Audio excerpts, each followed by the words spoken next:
United Airlines pregame show is brought to you by the people of United Airlines. We are united.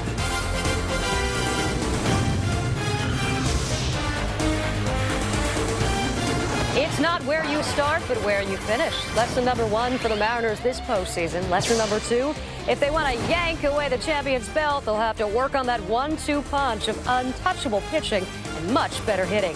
Hi, everyone. Welcome inside the Fox Network Center. Jeannie Zalasko along with Kevin Kennedy. The road to the World Series goes through Fox Sports, your exclusive home for the entire postseason. 6 playoff games in the books for the Yankees, and there is a theme developing here. New York pitchers have allowed just 13 runs this postseason, Kevin. And, Jeannie, Andy Pettitte said last night, this ball club has a lot of confidence, and he showed a lot of confidence in the 7th inning with this stuff. 3-1 ball game at the time. The Yankees were leading. Powers a fastball on Edgar Martinez with a runner at first base. Nobody out. Cutter right there. Little breaking ball again, trying to power him in. Flipping a breaking ball up again. He's just staying in with like overhand curve right now. And finally, watch this pitch. Down in the zone. Great cutter right there to Edgar Martinez, out number 1. Now, still runner at first base. Tying run up. Mike Cameron, breaking ball in. 5-4-3 double play ball. Great sequence by Andy Pettitte. 8 strong innings. Only allowed 3 base hits. They got the ball to Mariano Rivera. 8th inning after a lead for the Yankees. After 8 innings, they are 152-1 in postseason play. This game is over.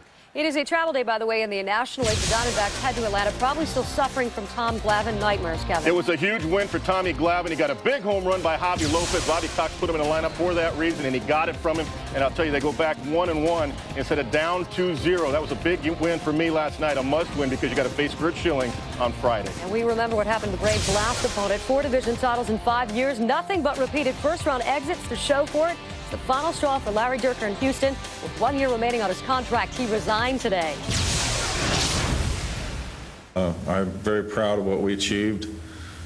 And yet, I understand, looking at this from a player's standpoint, we wanted to go further. Every time we made it, we wanted to move on, and we never did. And sometimes things can get stale. We mentioned on last week's show that Larry Dierker may have managed himself out of a job by not pitching to Barry Bonds. He walked him 11 times the final week of the season. He worried about Barry Bonds instead of the rest of the ball clubs. The Giants swept the Astros. It cost him, and I think it cost Larry Dierker his job. A lot of negativity that weekend. He may not go far, though. He's been offered a position in the front office. Coming up more on Game 2 of the ALCS. The Yankees put their money where the mound is. Tonight, the Moose is loose and gets a little northern exposure. United Airlines pregame show.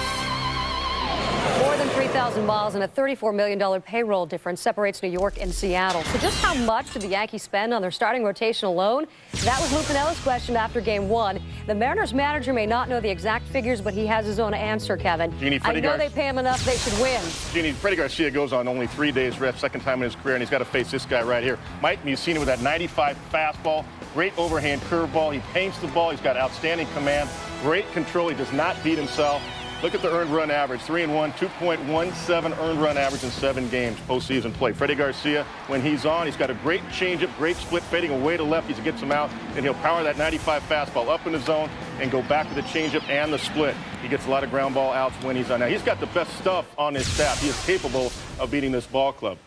Ichiro Suzuki was stopped yesterday by Andy Pettitte because he powered him up and in. We don't see too many guys doing that to Suzuki, and then jamming him right there. Set the tone in the first inning, get a ground out. Second time up in the 4th inning. Watch the breaking ball of Andy Pettitte. This is a breaking ball slider down and away. Suzuki does fall toward first base. That's how he gets out of the box fast. But this time he couldn't reach the outside corner. Normally he slaps that ball into left field, but great location, low in the zone by Andy Pettitte. He set the tone early. He stopped Suzuki. He went 0 for 3 in this ballgame. Game notes, Mussina, 1 earned run average, last 5 postseason starts, absolutely outstanding. Boone, a 125 batting average in the playoffs so far, and Olerud hitless in 4 of his 6 playoff games. That is not going to get it done. Now, I don't think it's a must-win tonight. If Garcia loses this ballgame, I mentioned he's only gone on 3 days rest twice in his career. This will be the second time. He did not fare well the first time. But should he lose tonight, go down 0-2, the Mariners are the best road record in baseball. They have no fear. They've only lost 1 road series this year. They got Moyer pitching Game 3. You don't know what El Duque is going to do. You don't know what Clemens is going to do in Game 4. They could easily go in and win 2 out of 3, bring the thing back to Seattle. Not a must-win like it was for Atlanta last night. All right, that's going to do it for us, but the journey continues in Seattle, where the Mariners are out to prove they didn't lead the world in wins in just about every other category for nothing. Not a must-win, according to our skipper or Piniella, but this is as close as it gets. The road to the World Series continues next on Fox.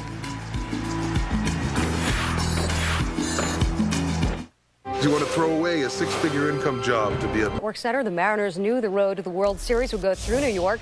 They just hope they aren't forced to carry the baggage of a two-game deficit with them to the Big Apple. Tom Brenneman and Steve Lyons have all the action from Seattle.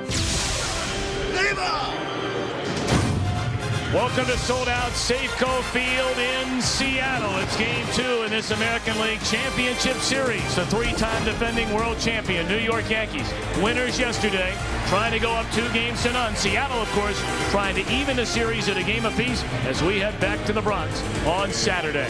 And a pleasant good evening to you. Alongside Steve Lyons, I'm Tom Brenneman. Welcome to playoff baseball here on Fox. Needless to say, a critical game, a must-win game for Lou Piniella's Mariners. With that in mind, he has the right man on the mound, his ace, Freddie Garcia. Well, a lot of people around this Mariner organization, around the trading deadline, thought that they should go out and trade for an ace. They didn't have to because Freddie Garcia developed into that ace. 18 wins on the season. But the big question mark for him is that he's only gone on 3 days rest one time in his career. It didn't work out that well last time it happened, but they say he's strong. He only threw 80 pitches in his last outing, and they feel like he's healthy enough to go out there and do it again today. Roger Clemens may win the Cy Young Award in the American League, but I don't think there's any disputing the fact that right now the best pitcher the Yankees have is getting the ball in Mike Messina tonight. That's an easy statement to make. The guy hasn't lost a game since August. He's coming off of his division series win against Barry Zito and the Oakland A's, where he was just dominating. But you know what? The Mariners are saying they have their contact lineup in the game today with Javier and McLemore back in the lineup. They swing at pitches early. They put the ball in play. Messina's always around the plate, and so they like their chances tonight. Speaking of lineups, Joe Torres told us a short while ago he really likes the way this left-handed hitting part of his lineup is coming around, particularly O'Neill and Justice. Right, those guys back in the lineup, they're swinging the bats a lot better. O'Neill with the big home run in last night's ball game. Justice swinging the bat a lot better. And, of course, you put Bernie and Posada on that side of the plate where they're much stronger left-handed hitters. All right, let's go downstairs to the public address announcer here at Safeco Field.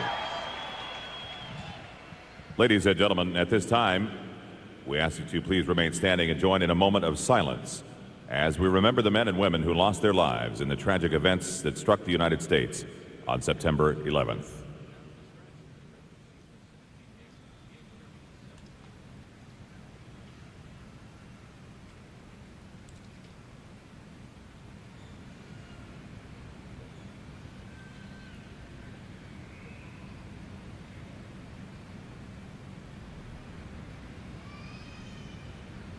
Thank you. Ladies and gentlemen, this evening the Mariners are pleased to welcome a very special guest with a long and prestigious career as one of opera's top tenors.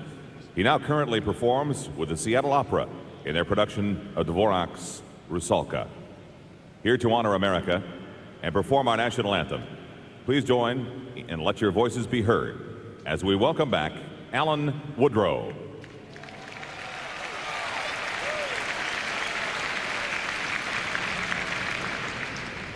Oh, say, can you see by the dawn's early light what so proudly we hailed at the twilight's last gleaming, whose broad stripes and bright stars through the perilous fight o'er the ramparts we watched were so gallantly streaming, and the rockets regular, the bombs bursting in air, gave proof through the night that our flag was still there. Oh, say does that star-spangled banner yet wave o'er the land of the free and the home of the brave. Alan Woodrow, ladies and gentlemen.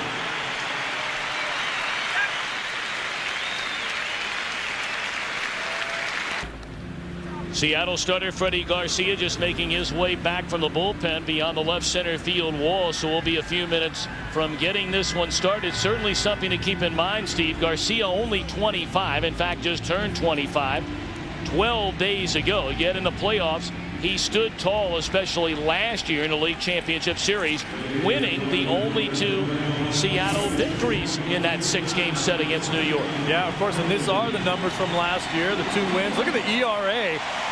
Didn't give up a whole lot of hits and struck out 11 in those 2 wins. He's the kind of guy that will let you put the ball in play. Likes to throw a lot of ground balls, a heavy, hard, 93-mile-an-hour sinker.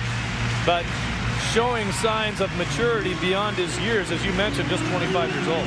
Lou Piniella told us in our meeting with him earlier today, a tip-off on Freddie Garcia as to whether or not he's going to be effective.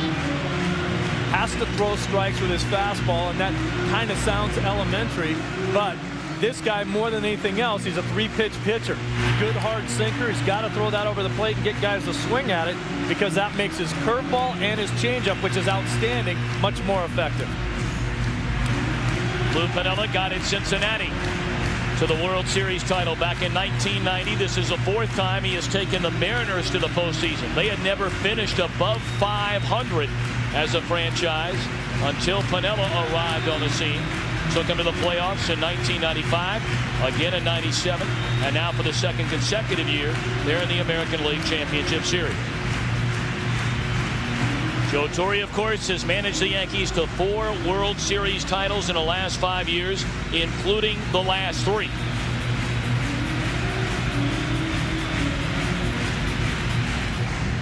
Yeah, that's funny back there in the Mariner dugout with Lou Piniella swinging the bat. This is the type of team that is so loose and has so much fun, and they're still that way. They're hanging in there. Cameron's still talking a lot.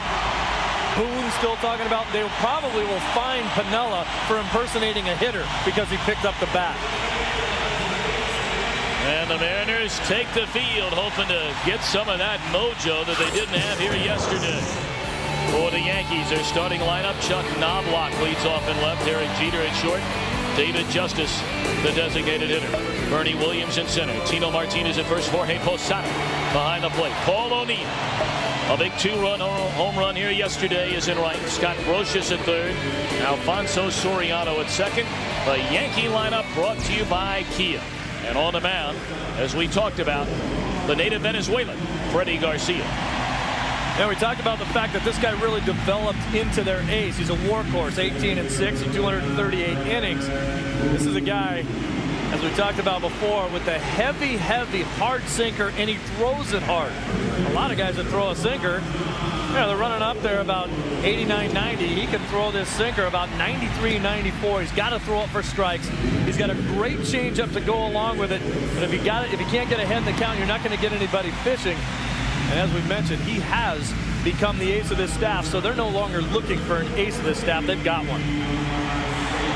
Take a look at the Mariner defense. The best in the American League this season. Stan Javier getting a start in left field. Mike Cameron in center. Ichiro is in right. David Bell, John Olerud on the corners. Brett Boone at second, and Mark McLemore, who started 30 games, played in 35 at shortstop during the regular season. A battery of Garcia and Danny Wilson. Our broadcast tonight is also available in Spanish by utilizing the SAP button on your television.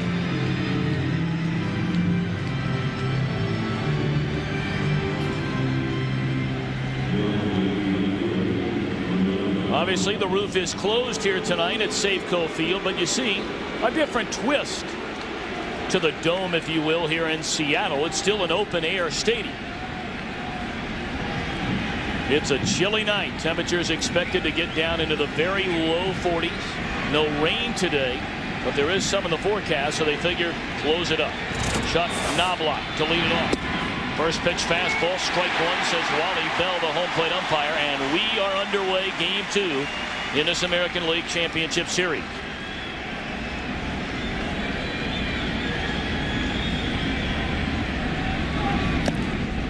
A ball and a strike. Knobloch 3 hits in 5 at-bats, knocked in a run, also doubled in the Game 1 win here yesterday. Overall in the postseason, 9 hits and 27 at-bats for Knobloch. That ball hammered down the left field line towards the corner. It is a foul ball, not by much. Chuck Knobloch can turn on a fastball up and in to him. He has no problem getting around that ball. He runs into problems when he gets a little too big and tries to hit the ball out of the ballpark. He's been outstanding as a leadoff hitter in the postseason. There was a little bit of worry because slowed down towards the back half of the season. Really wasn't doing the type of things that they needed from their leadoff hitter.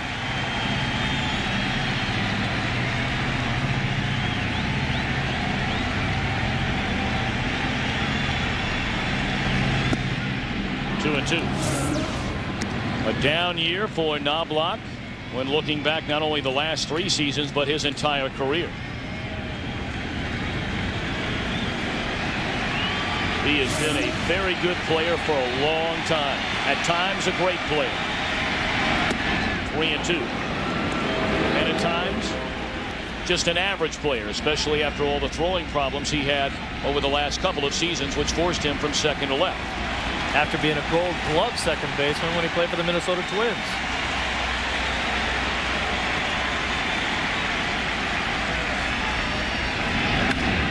Lined off the glove of Olerud into right field. Ichiro over to cut it off, and he'll hold Knobloch to a leadoff single. And very early on, what Joe Torre told us, they're going to force Garcia to throw strikes, and if his pitch count begins to pile up, Seattle could be in a world of hurt. And so far in this at-bat to Knobloch, he's up. The sinker is not going to be effective if it's up over the belt of the hitter. Nice try by Olerud right there, and a great job by Ichiro. He wasn't even in the picture when we showed that ball right there, but how quickly he got over there to cut it off. And everybody now knows that the guy has a cannon out there. You're not going to be challenging his arm very often. Derek Jeter, 8 of 23 in the postseason with 1 run batted in. Knobloch during the regular season stole 38 bases. Bunted up the third base line perfectly. What else is new for Jeter? The throw off line, but Olerud keeps the foot on the bag. Well, whatever he asked Jeter to do, he does it. Just a winning player. He made this look effortless. Now he can do it all, and Jeter just drops it down here. Watch the play that Olerud makes at first as we pick up this play. The throw goes up the line. Olerud has to make a decision on which side to catch the ball on. That's a tough chance to stay on the inside and take the chance that you run your glove into the runner coming down the base and maybe break a finger, or skip to the other side of the base as Olerud does, still catch the ball before the runner gets there and then get out of the way.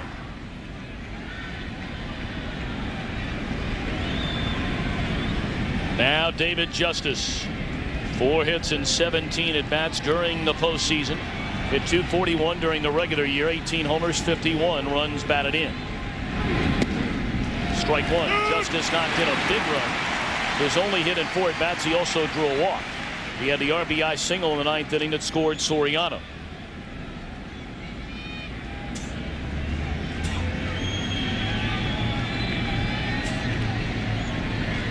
The Yankees playing for the early lead. Bunting Knobloch over to second. Soft liner caught by Olerud. He'll throw. But getting back to the bag is Knobloch, 2 away in the inning.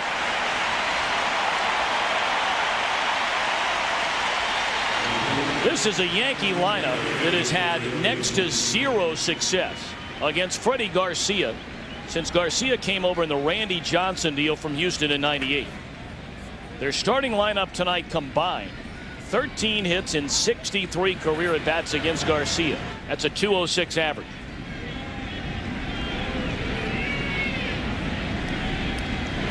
Well, I think the thing that scares the Seattle Mariners right now is a couple balls already have been hit pretty hard against Garcia, is that he's got to get that sinker down in the strike zone. He's got to run it down and get these guys to pound the ball into the ground. One another Bernie Williams. He saw 4 hits and 21 at bats during this postseason, has 5 runs batted in, and all 5 came in the same game, Game 4 of the American League Division Series, in the thumping of the Athletics to send it back to New York.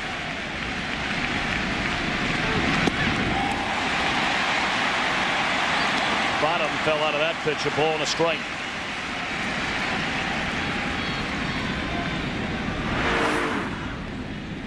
Now watch this pitch. It's just a changeup that's just going to sink down, down, down, and take off on Bernie there. Down in the zone, down below the knees, and that's where he's going to have to live all night long. 1-1. Pulled at Olerud, and the inning is over. A leadoff single, Knobloch stranded at second base. Ichiro will lead it off when the Mariners come to bat. Seattle coming to bat, bottom half of the first inning. Let's take a look at the Mariners starting lineup, brought to you by Kia. Ichiro will lead off in right. Mark McLemore at short. Brett Boone is at second. Edgar Martinez is always worn out Yankee pitching, although that was not the case yesterday in Game 1. He's a DH. Olerud at first, Mike Cameron in center. Stan Javier is in left. Dan Wilson catching. David Bell, and the 32-year-old native of Williamsport, Pennsylvania, Mike Messina, gets the ball in Game 2 for the Yankees.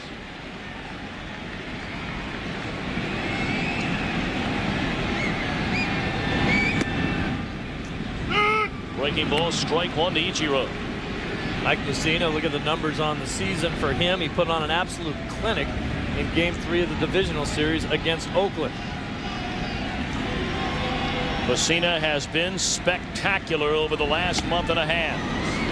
He got Ichiro to chase high and away. No balls, 2 strikes. Well, we call Messina a control freak because he doesn't walk too many guys. Just 42 on the season. Can throw any pitch anytime for a strike. And the reason why we say he has a deceptive overhand delivery is because every one of his pitches is delivered almost exactly the same arm angle. Very tough to pick up the difference in his pitches with his delivery. Crowd out of play. Ichiro 1 of 4 yesterday. Didn't get his hit until his final at bat in the 9th inning when he doubled to left and scored one of just 2 Seattle runs against Pettit and Rivera.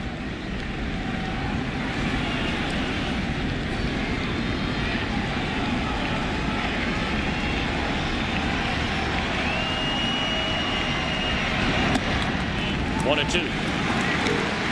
I talked to John McLaren earlier today, and he says Ichiro, with this little ritual that he does when he points that bat out at the fielders out there, is he's surveying the field. Watch his eyes. He's looking around to see where there's an opening in the defense, and then he said he is amazing at being able to hit it there. Ground ball by Jeter into left center field.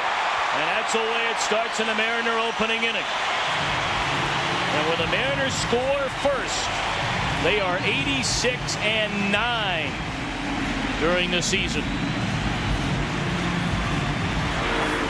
Ichiro checking it out, looking around. Where can I hit the ball? Not too many guys can hit the ball anywhere they want it. This is one of them. Look at the eye control right there. He just slaps at the ball right up the middle. And you had talked about that, Tommy, where you say a lot of people think that he's just a slap hitter.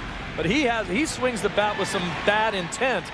But the way he swings the bat kind of gives everyone the idea that he's just slapping it all over the yard. I mean, you got to look right there. A lot of guys that just slap the ball. That's about a 4-hopper to the shortstop.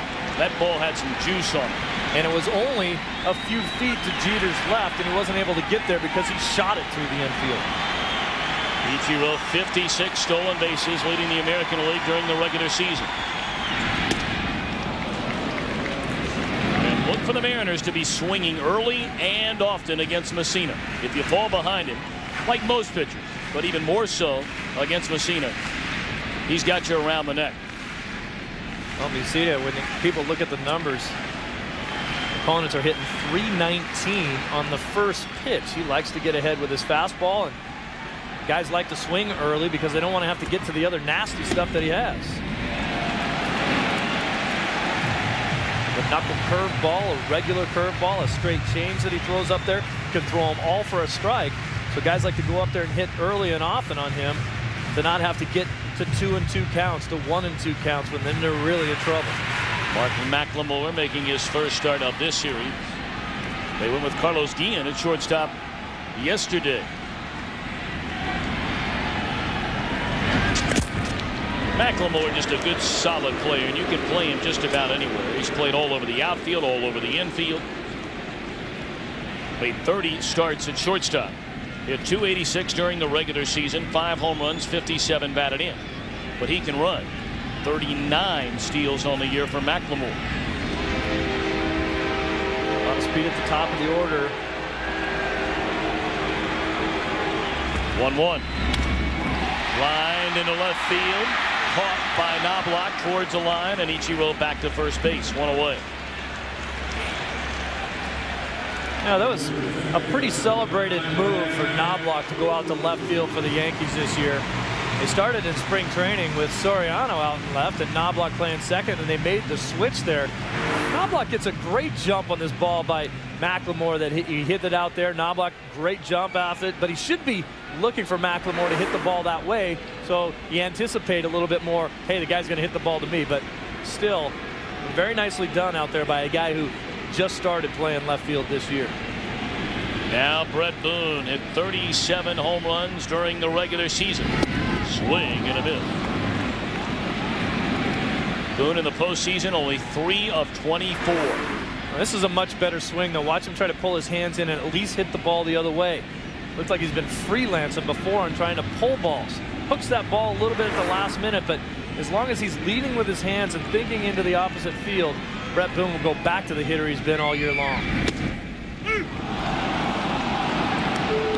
Fastball caught the outside corner, and it's 0-2.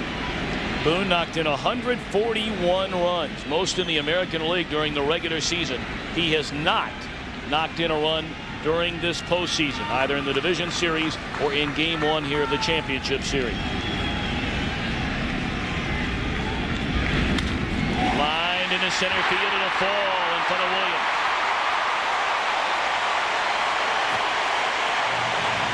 Good piece of two-strike hitting right there by Boone. Messina may have made a mistake.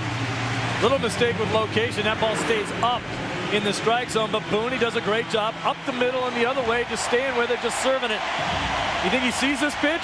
Woo! I want to get that one.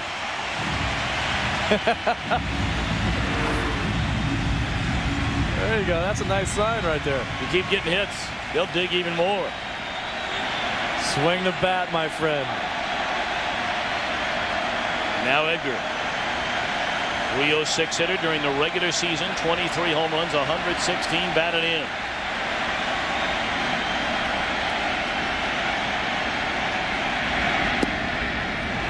Too low. Remember that Ichiro stole third base 11 times this season.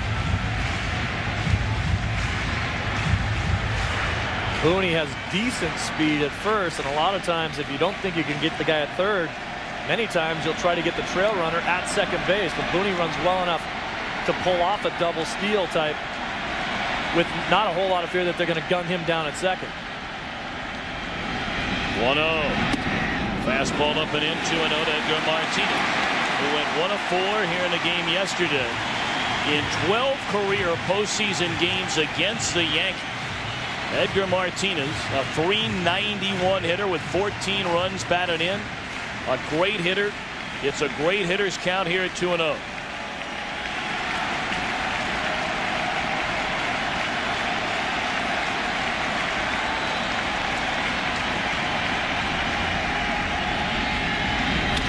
On the ground should be 2.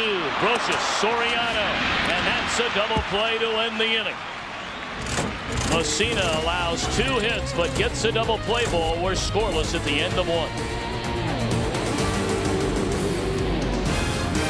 First pitch swinging to begin the second inning is Tino Martinez, and he has his second Yankee hit. It's his second inning in a row. The leadoff man has reached against Garcia.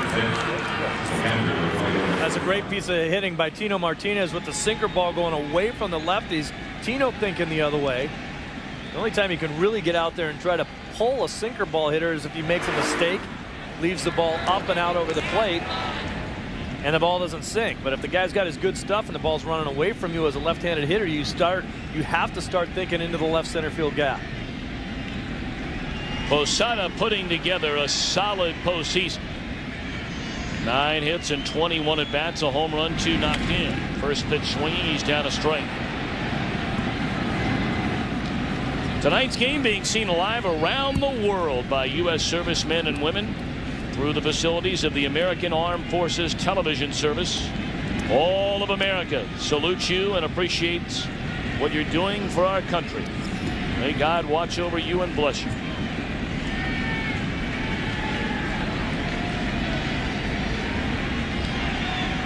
0-1 to Posada, who had 22 home runs during the regular season, knocked in 95. This guy just keeps getting better and better. Huge home run in the postseason against the Oakland Athletics. 1-0 game, game 3.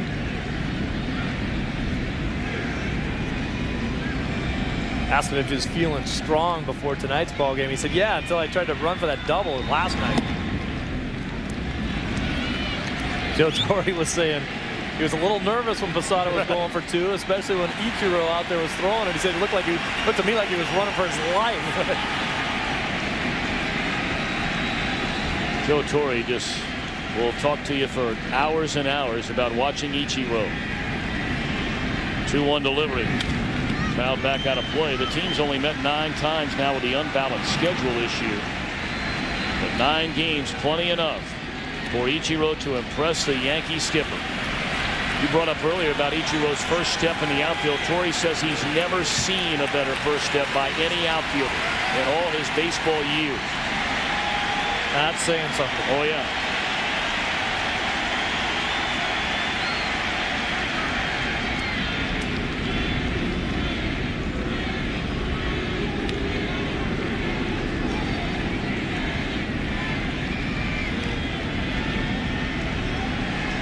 Posada must have realized that going into the league championship series, the games are a little bit bigger. He shaved, had his playoff beard working in the divisionals. 2-2. Fastball high, 3 balls, 2 strikes. Yeah, normally when you win 3 in a row, guys are going to keep that growth going until you lose a game. Jorge clearly not superstitious sort. Never cleans his helmet off either. Of course, if that were the case, he wouldn't have shaved for the last 3.5 years. Taken outside, ball 4. The first 2 on for the Yankees here in the second inning against Freddie Garcia, who is pitching on 3 days rest. We mentioned it's only the second time in his major league career he's been asked to do that. The other back in 1999, he had a 5-inning, 75-pitch outing and a 6-1 win over Tampa Bay at the end of May. Came back 3 days later, pounded by the Orioles, 8 hits, 6 runs.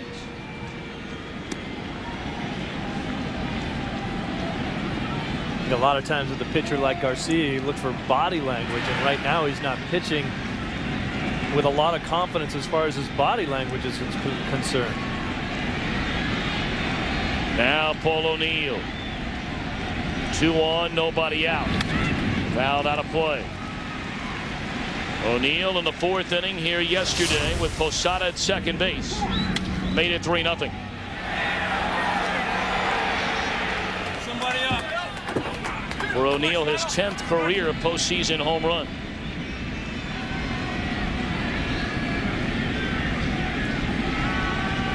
Mariners looking for the double play ball. O'Neill bounced into 20 of those this season. The 0-1. Way upstairs.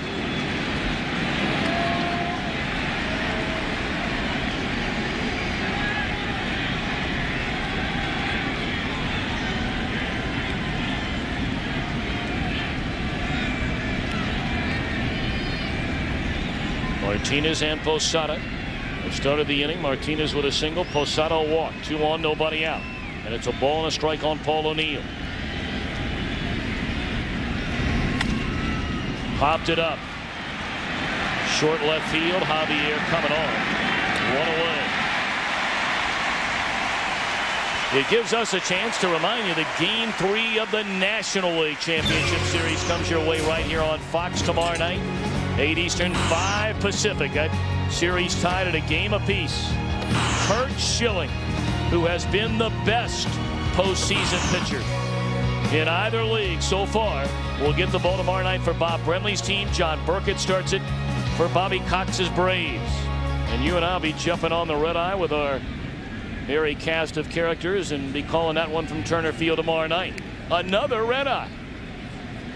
How many can you take in a 1 week span? As many as it takes, brother. You got it. As long as we're there for the big game. 2 on, 1 out. And here's Scott Brooks. Lined fair down the left field line. Rounding third and coming home is Martinez. on his way to third post side. The ball rattles around in the corner. Jorge will score from first. A 2-run double by Brocious gives the Yankees a 2-0 lead.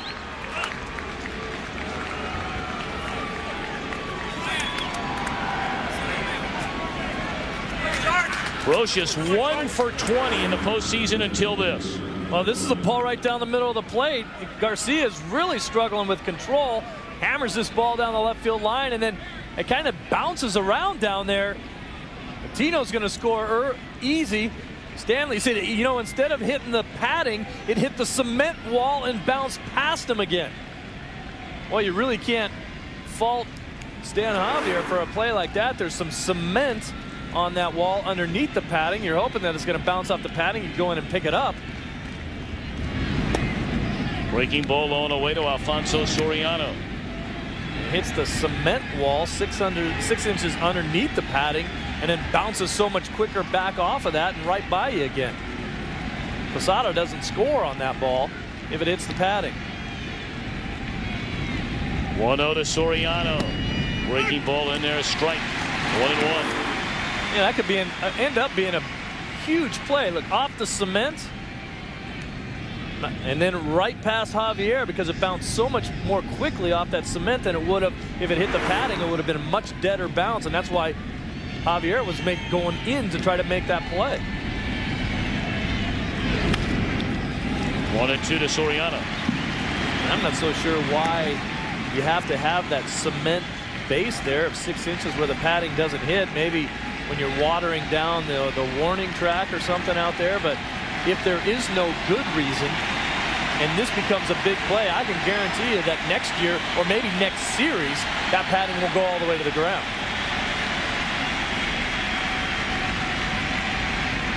1-2. Fly ball, center field. Playable for Cameron. 2 gone.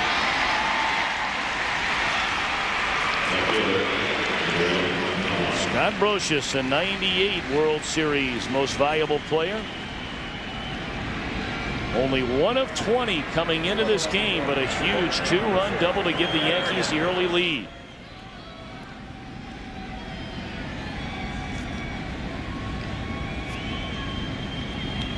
Knobloch singled his first time up. It's kind of been Scott Brocious's MO for a long time. Kind of lies in the weeds. He hits way down in the order. Occasionally you forget about him, and then bang, hurts you.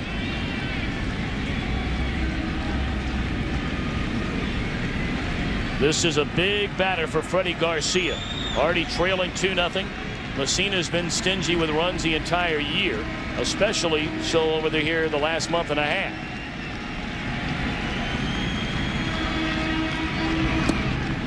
Ball 1.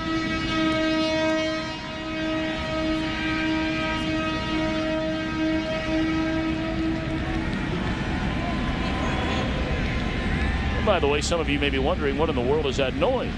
Well, we talked about it here on Fox a great deal during the All-Star game and during our Fox Saturday games during the regular season. And trains run right by this ballpark. Short center field, Cameron coming hard. Did he get it?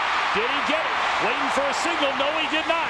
The right field line umpire, Ed Montague, says no. It's a base hit. Scoring is Brocious, and it's 3-0 Yankees.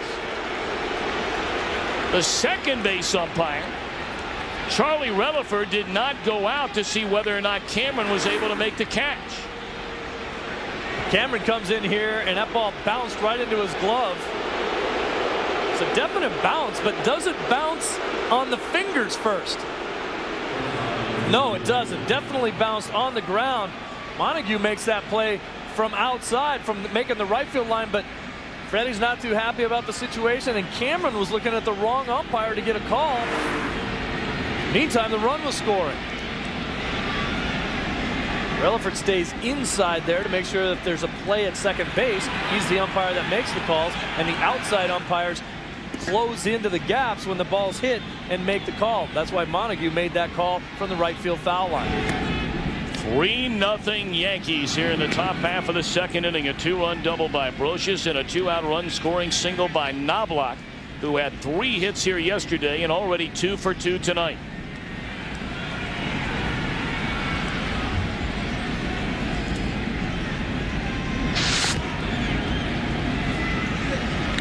That was a nice try by Cameron, too, in center field, who's an outstanding defensive center fielder.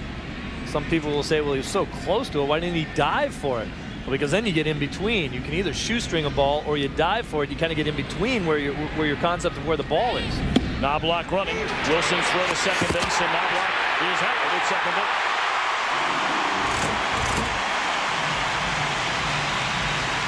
Cameron tried to steal one, but couldn't do it. Correctly ruled by the umpire. 3-0 Yankees after an inning and a half. It's Mike Messina.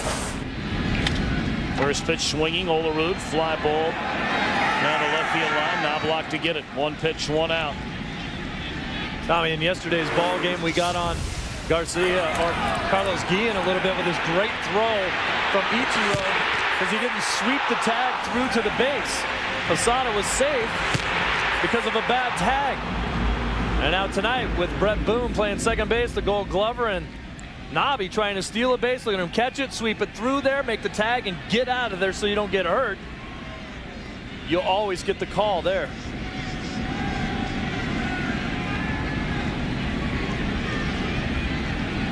Mike Cameron at 267 during the regular season. 25 home runs, 110 batted in. Is 5 of 20 during the postseason.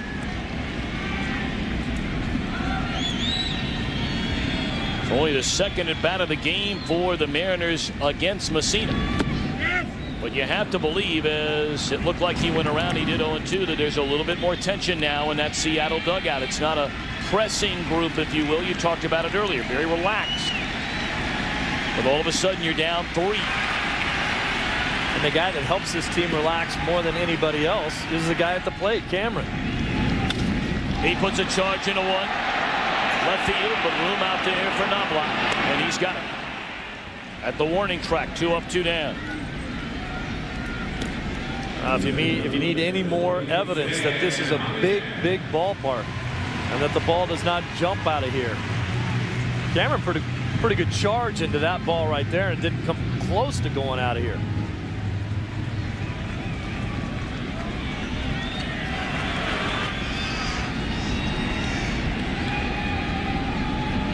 Now Javier.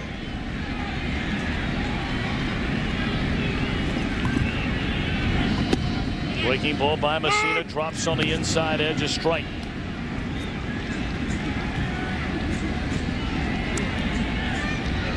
Messina has not allowed an earned run in his last 16 postseason innings and has allowed only 1 earned run in his last 23 innings in postseason play. That's a 0.41 ERA. There was a time when a lot of people felt Messina couldn't win the big one. His first taste of the playoffs with Baltimore back in '96 and '97. And since then, not many people want to face him. And those same people that said he couldn't win the big one didn't really check the numbers either, because he did have outstanding numbers, just didn't get the wins.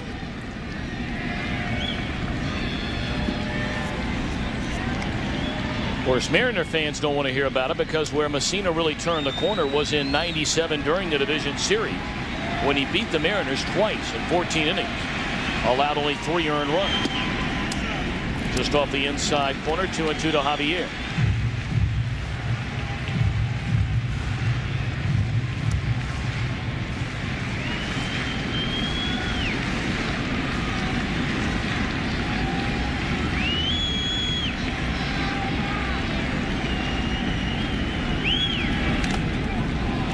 Fouled away. It'll stay at 2 balls and 2 strikes. Here are the numbers we were talking about for Messina in the postseason. 49 2/3 innings, 30 hits.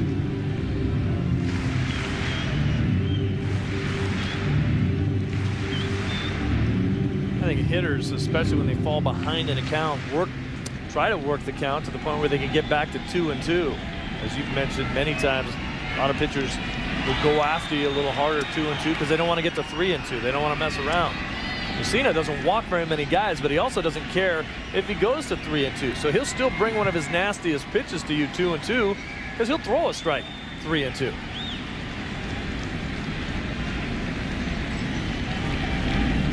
Breaking ball, try to bring it in the side door, and he missed.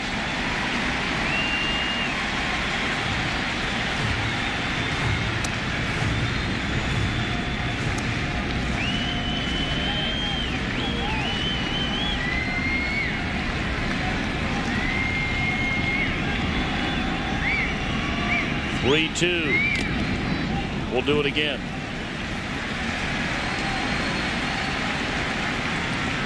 Well, that'll let you know you're alive back there when you get a foul tip off your face. Boink. I'll wake you up a little bit back there, you think? In a hurry. Catchers don't even flinch. They just put their mask back on, throw the ball back to the pitcher, and act like it happens every day. 3-2. Javier hanging in there, making Messina work.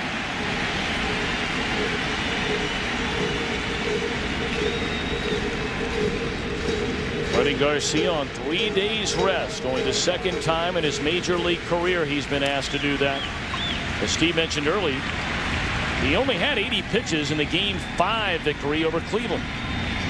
But he's already given up 3 runs on 4 hits through the first 2 innings tonight.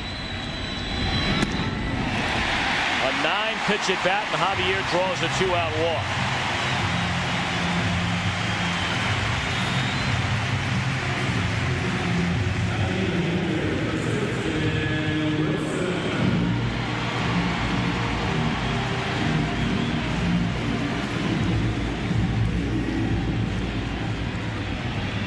Wilson, a guy who has struggled throughout his career in the postseason, but he is a guy that Lou Piniella loves to play hit and run with. And let's see if the Mariners have some action down 3 here in the bottom of the second inning. Javier runs very well. Runner not going, and it's high ball 1.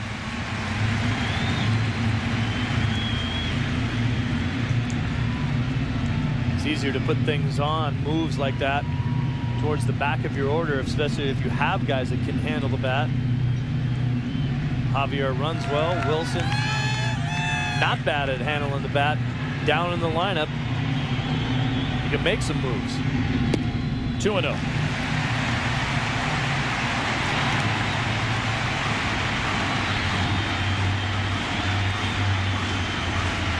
Messina not as sharp here early on.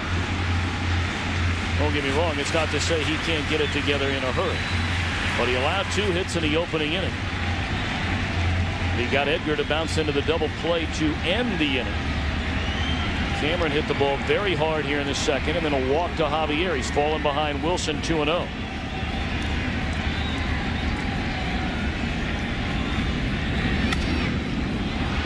Fouled out of play, 2-1.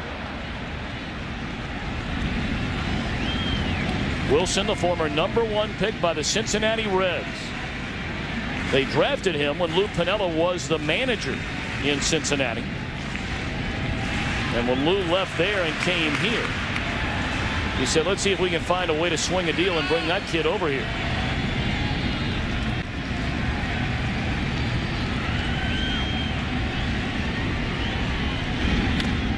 Two and two.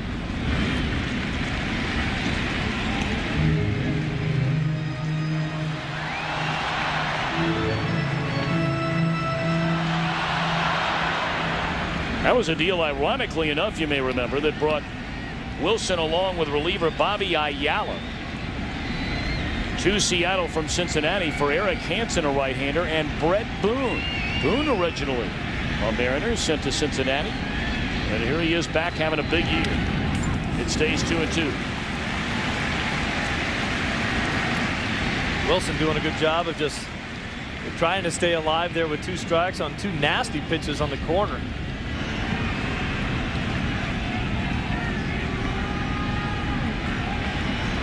Sometimes hitters have to foul off those nasty pitches in order to get to the point where they can get a mistake to hit. Messina might make a mistake, leave one out over the plate. Hit hard, but foul.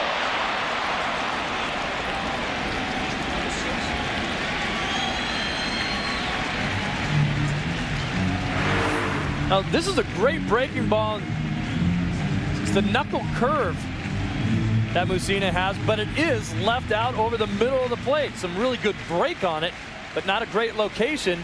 Wilson can't just stay back long enough to keep it fair. It was a 9-pitch at bat for Javier. This is the 7th pitch in the at bat to Wilson, and we'll have another pitch. So 2 guys at the bottom of the order really making Mussina work.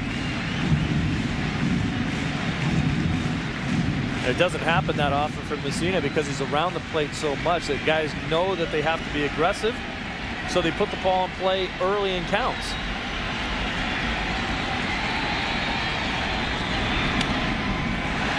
Foul out of play again. So you saw the 20 pitches in the inning by Mussina, but 15 of them, now 16 of 21, have come against Javier and Wilson.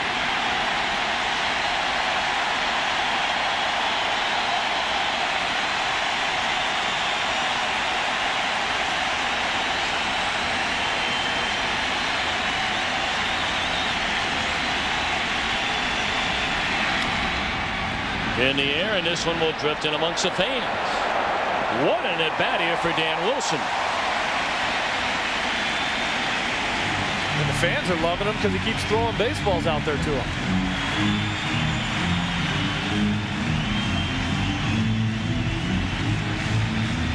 I don't know if they're clapping right now because they want him to get a hit or because they think that he might foul one off to them. It might be it. Those are both good choices. Come on, Danny, hit it here. 2-2 again. And a liner it is. A base hit into right center field. Over to cut it off O'Neill. He does. Flips the ball to Bernie Williams. And being held at third base is Javier. How about that play by Paul O'Neill? Undoubtedly, the Mariners would have sent Javier to the plate. It's a great play that he gets there to cut it off, and then wants to flip over to Bernie Williams, and Bernie gets it into the cutoff man so that Javier cannot score all the way from first base. This play does not happen very often, but I don't know why it does, and that is great communication between 2 outfielders. Paul O'Neill going away from the ball, and remember, he's got a bad foot. For him to try to stop, put the brakes on, and turn around and throw this ball, you might send Javier anyway. But no way when you flip it to Bernie and he gets it in that quick. Nice veteran play by 2 veteran players out there. They went to school off Derek Jeter. They're on the corners with 2 away. David Bell, the batter. Big breaking ball. And Mussina saying, where in the world did that miss? A little life for the Mariners here in the second. There's the knuckle curve again. And that ball just stays up a little bit. A little movement from Posada back there as well may have stolen that pitch away.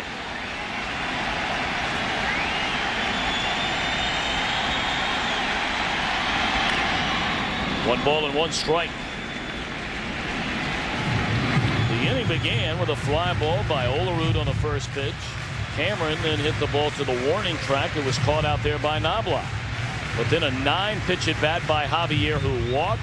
A 9-pitch at bat by Wilson, who singled.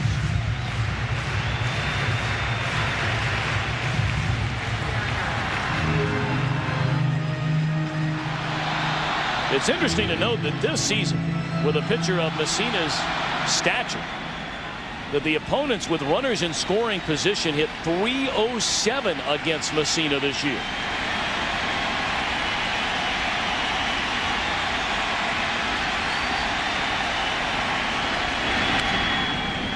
One and 2. You're wondering about David Bell. He hit .305 in these situations. I asked Bell before the game, what do you try to do with Mussina? What do you look for? Kind of started laughing and said, I'm not sure yet. Sometimes you try to see what he's got working for him, but he said, you know, a lot of times with him, you try to pick one pitch and sit on it. And he said, I like to sit on a breaking ball from Mussina.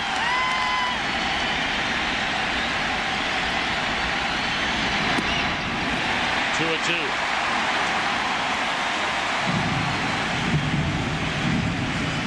The tough part for a player to do is to stay with that philosophy when you have 2 strikes. A lot of times you'll say, I'm going to do a certain thing, but when I get to 2 strikes, I have to protect the plate. If you have enough guts or enough confidence in your ability at this time that you're still going to see a breaking ball, why change the philosophy? If you don't get it, though, you get a fastball, you have no chance of hitting it.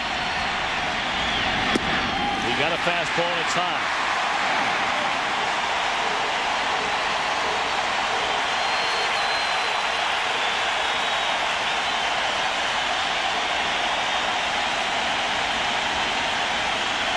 Tino will back up behind the runner Wilson, who gets started on a 3-2. They're standing in Seattle looking for runs.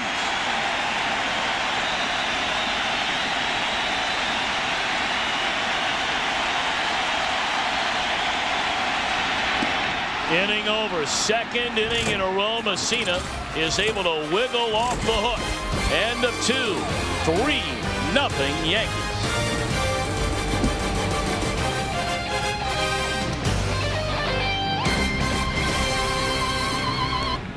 League Championship Series is presented by the New York Stock Exchange. The world puts its stock in us. Top half of the third inning we go at Safeco Field in Seattle. 3-0 Yankees. All 3 runs coming in the second inning. A 2-run double by Brocious and an RBI single by Knobloch. Derek Jeter put down a sacrifice in the opening inning, a one-hopper right at Olerud.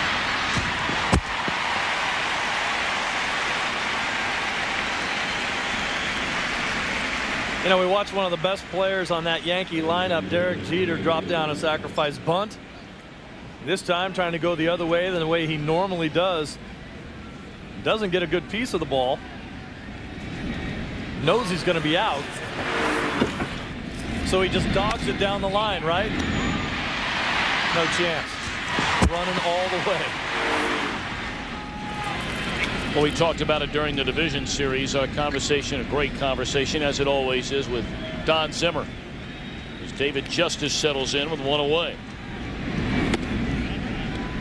And a lot of times in baseball circles, you'll hear the old schoolers, if you will, like Zimmer, who run into players through the years that maybe they come up with an enormous amount of talent, and they get wrapped up in problems off the field, or maybe they think they're better than they really are, and all of a sudden their production on the field begins to slip. He said Derek Jeter has not changed since day one. And he's got things going for him pretty well, wouldn't you say, Steve? I think Jeter pretty much dialed in there in New York City, isn't he?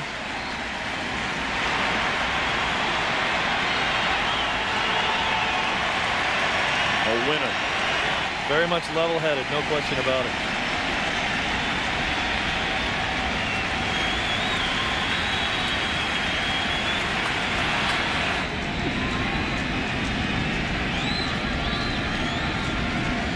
One-two to Justice. Rolls over at foul. It'll stay there. What Joe Torre was talking about with us before the game. He has a good feeling the rest of the way, however long that'll be, about Justice and O'Neill. Struggling during the division series, but showed signs those last 2 games of starting to come around. 2-2. We said it at the time. That walk to Justice very early on in game 4. Sometimes it's something like a walk or just a hard hit line drive right at somebody. It can be a bleeder through the right side that gets you started. Then he came up with a big home run. As often guys that can hit for power they get one big home run out of them, and then that spurs them on to better offensive numbers, giving your confidence back. Same thing with O'Neill in yesterday's ball game. Big home run. That's the thing about this Yankee lineup, is there's not anybody in there that you walk up and say, man, this guy's going to crank out 40 to 50 homers. But they can all hit the ball out of the park. They can all do things aside from the power numbers.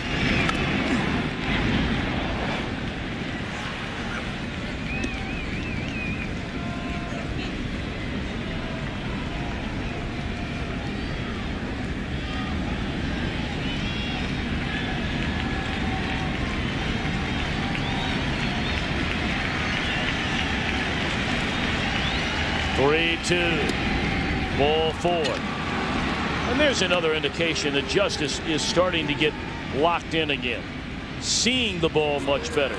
There were a couple of pitches that he took for balls in that at bat that he would have been swinging at a week ago. Jumping at the plate a little bit, swaying towards the pitcher, not keeping his hands back. It's almost always an indication of not being able to see the ball, not picking up the delivery quick enough, and being able to sit back and wait for the ball to get to you before you make your motion to go hit it. Bernie Williams bounced out to Olerud, hit it right on the nose, but at the Mariner first baseman, ending the opening inning.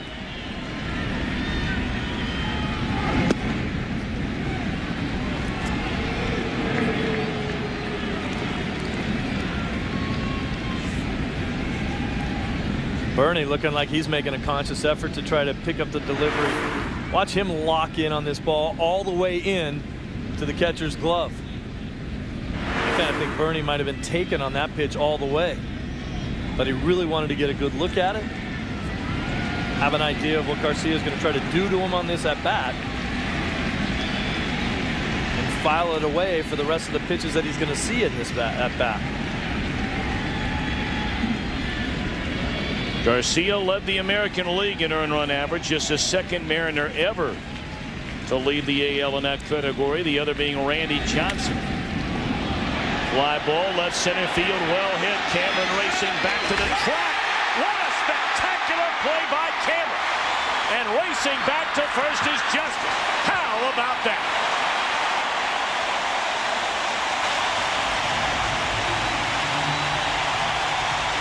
Oh, remember we said he had that play earlier in the game that he could not dive for because he would have been in between. He ended up trapping the ball. He is flying right now into this wall. No fear of running into the wall, knows exactly where it is, puts his hands up, and then watch how quickly he gets the ball back into the infield for the potential double play. Great defense in center field. That ball was hit a ton, and he went a mile to get it.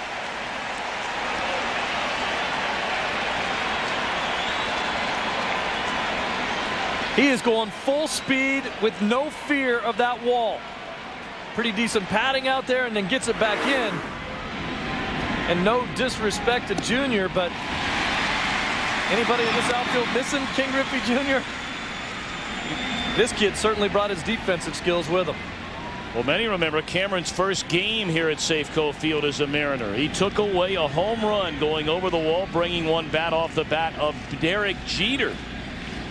And immediately a lot of those Ken Griffey Jr. fans said, well, this guy may not be too bad.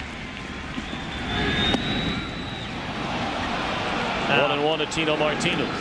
As you might say, don't get me wrong, I take Junior on my team. Oh, yeah. Give me both of those guys.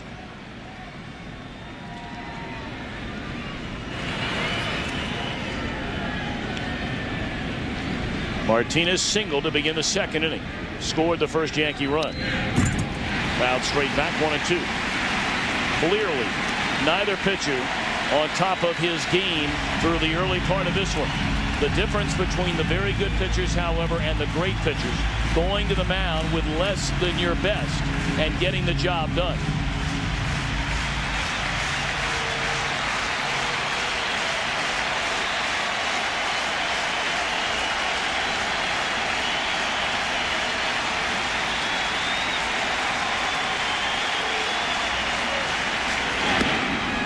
Two and two.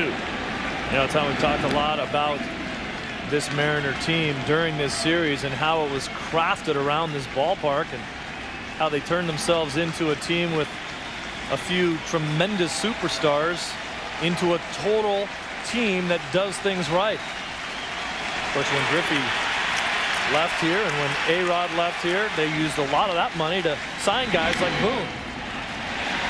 Fly ball, short left, coming hard is Javier, inning over. One man left. We're in the middle of the third. The first defensive gem of the series. Turned in by Mike Cameron. The Yankees lead it 3-0. Bottom half of the third inning, Seattle trailing. Mike Mussina and the New York Yankees 3-0. Ichiro to begin things. He'll be followed by Macklemore and Brett Boone. Ichiro, the first Japanese-born position player to play in the major leagues. will turn 28 years old in 4 days from now. Has had a phenomenal year. He takes outside ball one, and the following of Ichiro, unrivaled. About 20 members of the media from his homeland of Japan have traveled with him the entire year. He had his differences with many of those members of the media. In fact, along with teammate Kazuhiro Sasaki, they boycotted the Japanese press for a handful of days this year. Now all is well. Well, that was because there was a relentless pursuit of both of those guys when they were away from the field.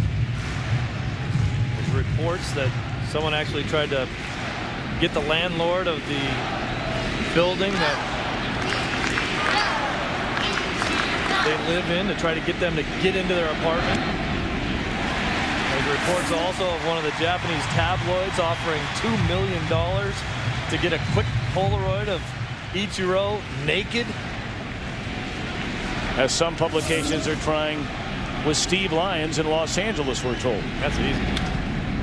Swung on and fouled out of play, third base side. But, you know, all that was going on, and then one day he's backing out of his driveway, and he nearly runs over a camera person from the Japanese press, and he said, this is where things now are getting out of hand.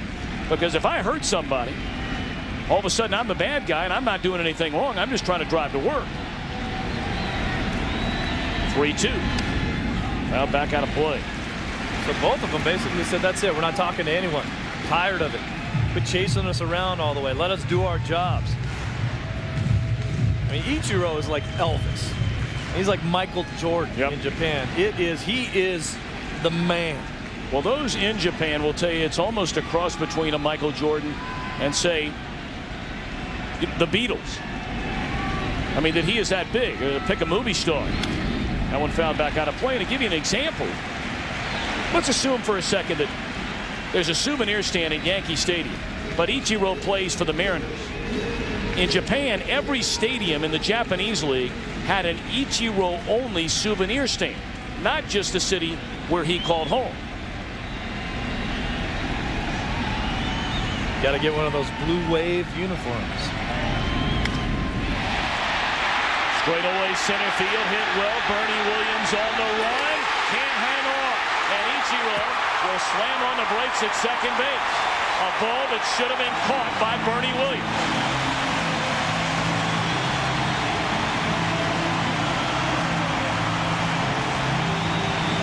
Well, if he is like Elvis, he was trying to leave the building right there. I think that ball surprised Bernie a little bit. Look at the concentration. Not known for his power, especially to the deepest part of this yard. But watch Bernie close his eyes before the ball got there.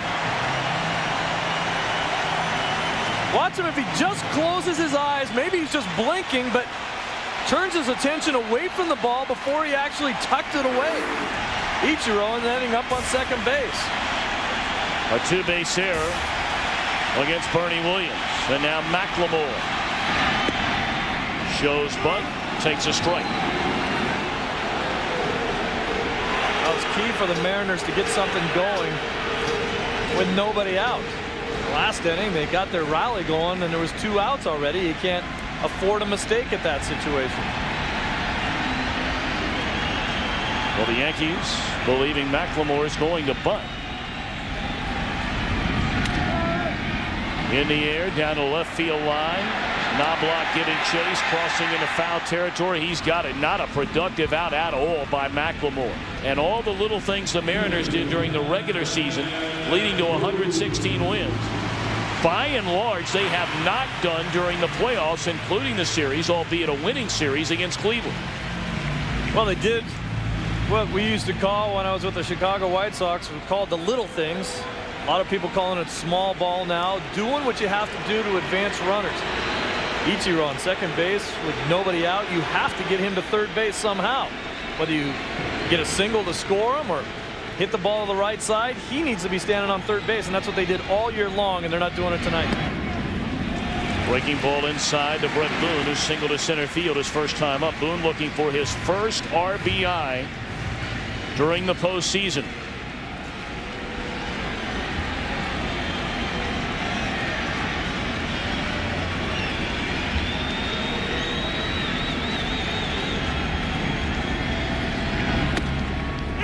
Good fastball by Messina, paints the inside corner. 1-1.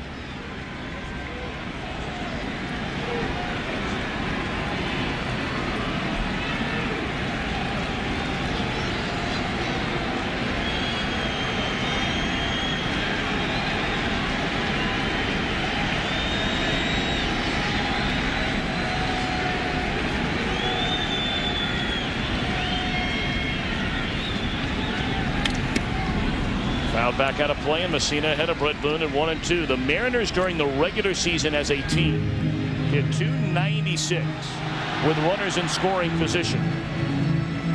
During the postseason, 5 games against Cleveland, 1 against the Yankees, and now 2 1/3 innings tonight.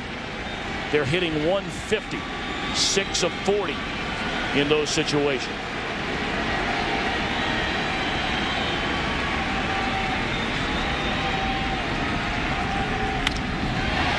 Fly ball, straight away center field. Ichiro tags and will advance on to third. So they're a little thing. McLemore unable to get Ichiro to third. That fly ball would have made it a 3-1 game. Certainly would. Here's the replay of that ball left out over the middle of the plate. Now, Boone, I don't think anybody lights up bigger than Boone when he sees a pitch he wants to hit. And then he says, I missed it.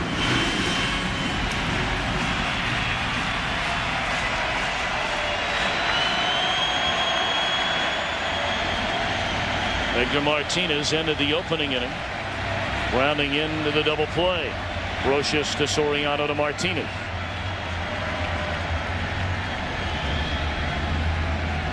We saw Martinez running the bases yesterday and not doing it well. He's got a growing pull that he's been nursing a little bit.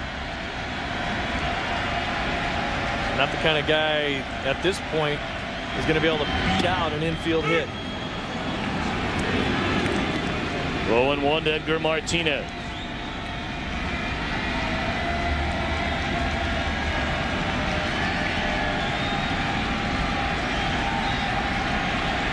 The Mariners looking for their first hit with a runner in scoring position in this series. Ichiro at third with 2 away in the 0-1. A ball and a strike.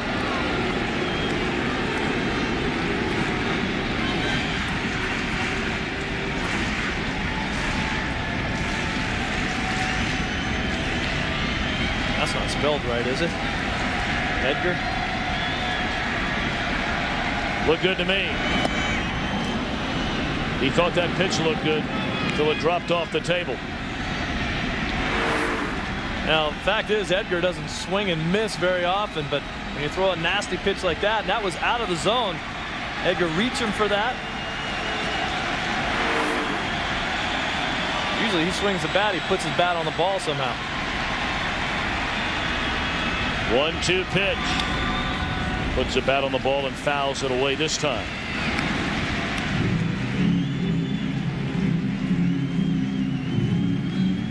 There you go. You need the kids to show us how to spell it right. Undoubtedly.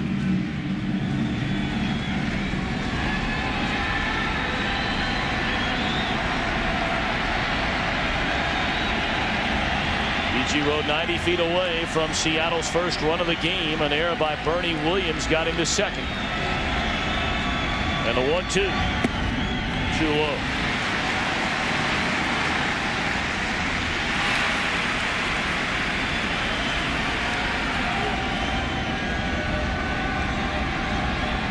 Steve, it appears as though Messina looks a lot sharper in this inning than either of the first 2 innings. You think so? Well, he's one of those guys that once you let him settle into his rhythm, it gets tougher and tougher on him.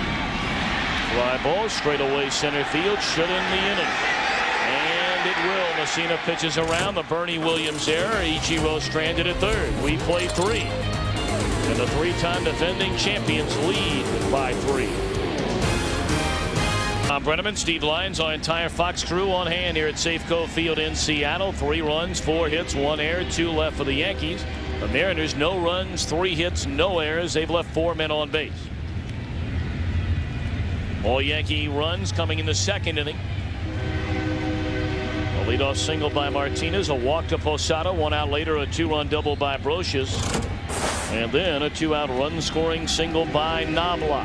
And here's Posada. Freddie Garcia delivers strike one.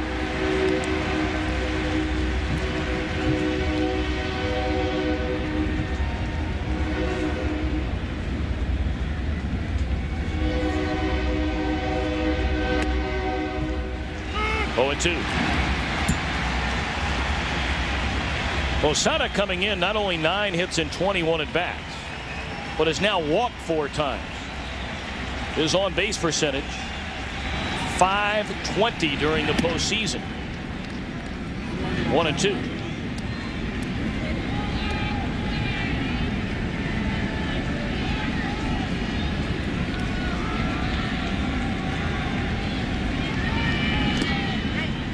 Breaking ball in the dirt. 2 balls, 2 strikes.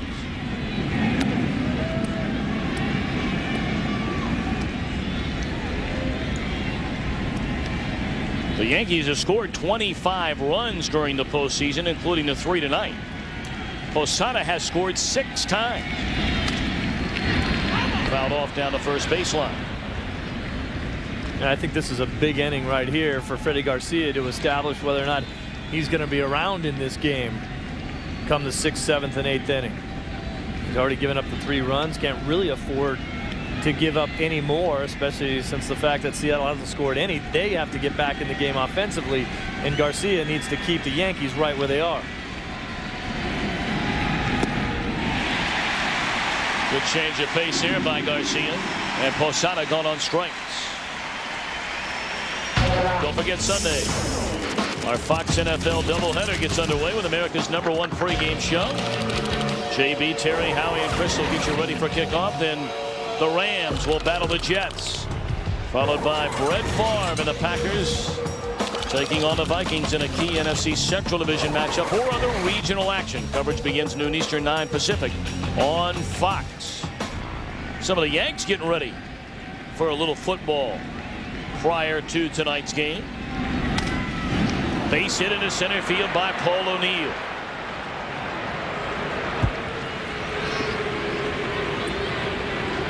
Yeah, there's Andy Pettit after his start, throwing a perfect spiral to Roger Clemens. Clemens over to Posada.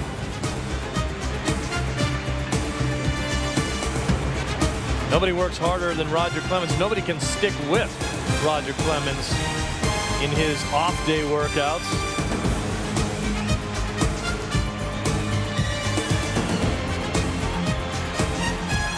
Having that football out there just makes your work a little bit more fun.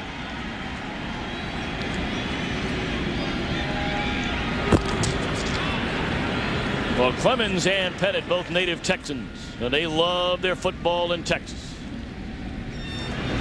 Pettit is one of the guys that will spend some time with Roger Clemens working out in the offseason. Most guys won't because they can't handle the routine. Can't stick with them. Roger telling us before the game today he wants to hear about his son Cody, who has a big freshman football game tonight.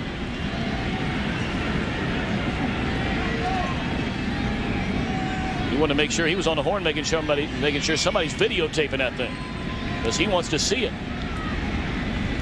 He's going to be a big kid too. Cody. Oh yeah. You got Roger as your dad.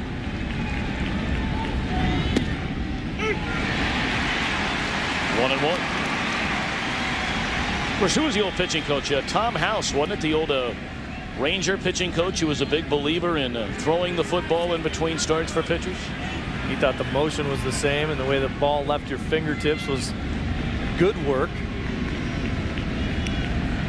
Of course, the numbers didn't prove out to be all that well for that pitching staff during those seasons. 1-1 to Brocious, who had a 2-run double in the second inning. He waves through that one. And Garcia beginning to mix in more of the off-speed stuff. And he's getting the ball and going back to the mound and throwing more often. Look at the movement on that pitch. It runs right in on the hands of Brocious, and then Garcia, I think, with a little bit more confidence, getting the ball, stepping in, and getting ready to throw it again. Did not like his body language for the first few innings of the game. Looked very lethargic out there. Breaking ball just off the outside corner. Now, so many people, sometimes when you see a bad pitch and guys swing at it, they're like, how do you swing at that pitch? Well, how do you lay off of that pitch? That's filthy right there. I just don't know how you just don't swing at that. You see it, you got to put it in play, then it starts breaking away from you way too late for you really to recognize it. That's great discipline. Oh, they did get O'Neill.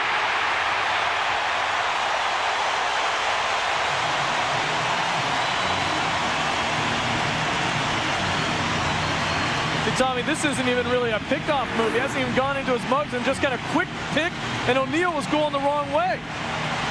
That's just a little jump turn. Hello, I'm going to say, I know you're over there. And they get him. Olerud tagging him on the back leg, but snuck that tag in there just before O'Neill got his front foot into the base. Swing and a miss, and that'll end the inning. So O'Neill playing with the stress fracture. Slow to get back to the bag. One hit, nobody left after 3.5. Still the Yankees by 3. Wearing a microphone, our Fox sounds of the game at first base. There's Lee Mazzilli right there have a good move over here. So he made a good sized lead, but he's 1-2, okay? Quick to the plate. All right, buddy? Let's get a good sized lead. Your call. Just telling O'Neill that he doesn't have a good move, but he's very quick to home plate.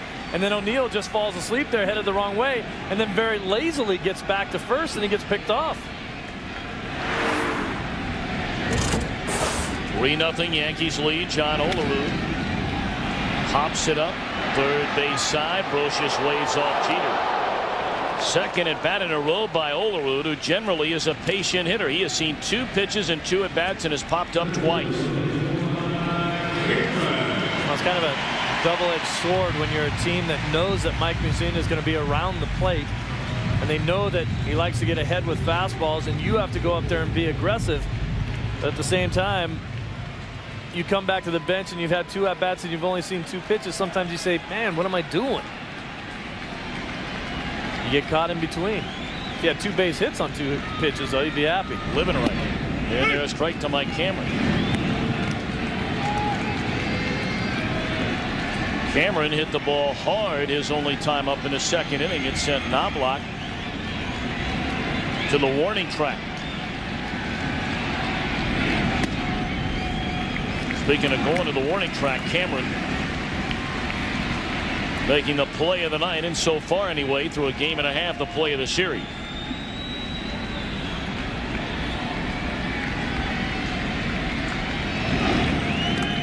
If you weren't with us here, it was in the 3rd inning. Cameron just got a great jump on this ball off of Bernie Williams' back. Look how quickly he goes to the wall, and without fear goes up against the wall and catches it. Reached out with his throwing hand to just protect himself against the wall as he was trying to catch it. Just feeling for it out there. You know, he kept flexing that right hand a little bit, Steve, throughout the remainder of that inning, and then coming back into the bench. He gets hit with a pitch. Now he'll be flexing that elbow. He's going to be doing a lot of flexing. This ball, Cameron doesn't do a whole lot to get out of the way. It's just a ball up in the zone, tailing in, and bounces off his left elbow. Cameron just pretty much turned right into that. Anything to get on. You remember the speed of Cameron. They need him on the bases. Cameron, 34 stolen bases during the season, was only thrown out 5 times. And here's Javier. Javier and Wilson, the next 2 batters, have had 2 of the best at bats in the game against Mussina. Each going deep into the count. 9 pitch at bats for both Javier and Wilson.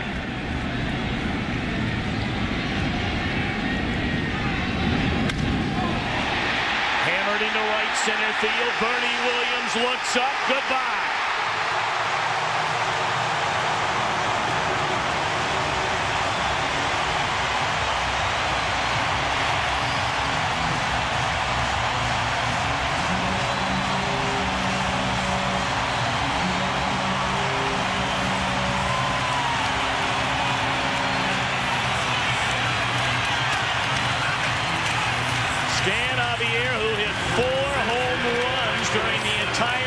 regular season.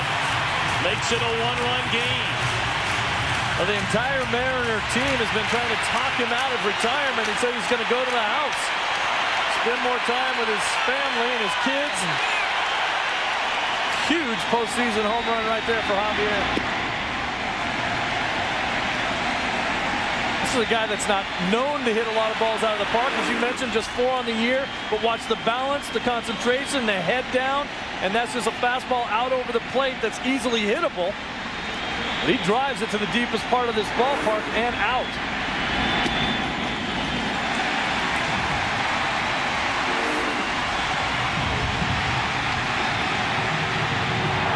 The reaction from the boys in the dugout that couldn't have come at a better time. They needed a little help. 2-0 to Dan Wilson. Pops it up, short right. O'Neill is there, 2 away. You kind of get the feeling in this game that the Yankees are just kind of cruising through it, feeling good about what they're doing, not trying to wake up a sleeping dog in the Mariners. But good signs if you're a Mariner fan when you see Garcia get through the inning like he did, finally starting to settle down and pitch a little bit better, and then a big 2-run homer to finally get on the board.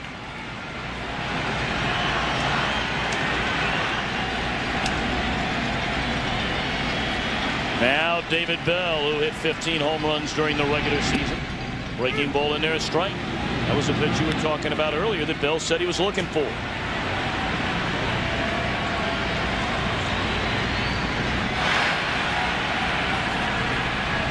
Javier with the fewest home runs during the regular season of anybody in the Mariner lineup tonight. Check swing and a miss, and it's 0-2. See Javier there on the bench saying what pitch he hit. Hold your hand up, pull it back towards you. That usually means change up, and that one just hung.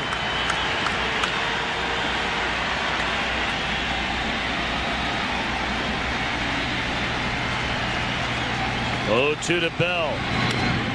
Breaking ball rolled over foul. So Javier, who had a 9-pitch at bat his first time up, to draw a walk. Hammers a 1-0 pitch to the seats.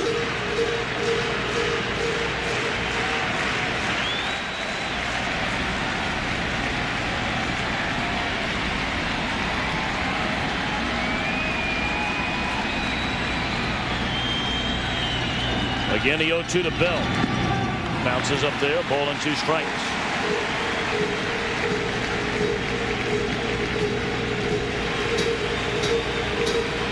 It's the worst part of a catcher's job. Nobody's on base, no threat of anyone stealing, and you still have to get down and block a pitch in the dirt just because it's your job. And that hurts. Yeah.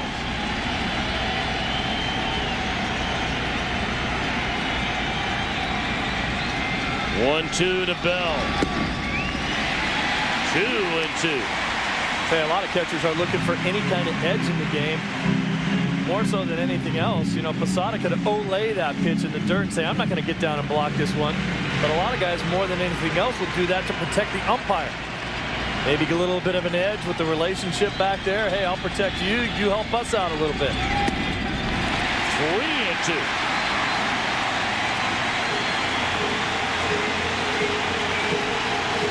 Ichiro waits in the on-deck circle. They'll file behind in the count, 0-2. And now it's gone full. And last time this happened, this is when Mussina started throwing fastball after fastball. Popped up. Down the third baseline. Jeter called off by Knobloch. And the inning is over. But Stan Javier brings them to their feet. A 2-run home run to deep right center field. End of 4. It's a 1-run affair. Down the left field line. Stern a bit more now. At Safeco Field in Seattle. Capacity crowd for the 2nd consecutive day. And it's a 1-run game as Soriano swings and misses the first pitch in the 5th inning from Freddie Garcia. It's only been 1 bad inning for Garcia. He gave up 3 runs, 3 hits in the 2nd. He's not allowed more than 1 hit in any of the other 3 innings. Good sharp breaking ball there, and it's 0-2. Starting to settle down now. I think he has a little more confidence in his abilities now. He used to really get down. One of the bad things about his performances is if something would go wrong, it would affect him for the rest of the ballgame. They said he'd gotten a lot better at that. That's plain nasty right there. Good morning, good afternoon, and good night on Soriano. Curveball, curveball, curveball. See you later. It's time now for our multi-award-winning rendition of the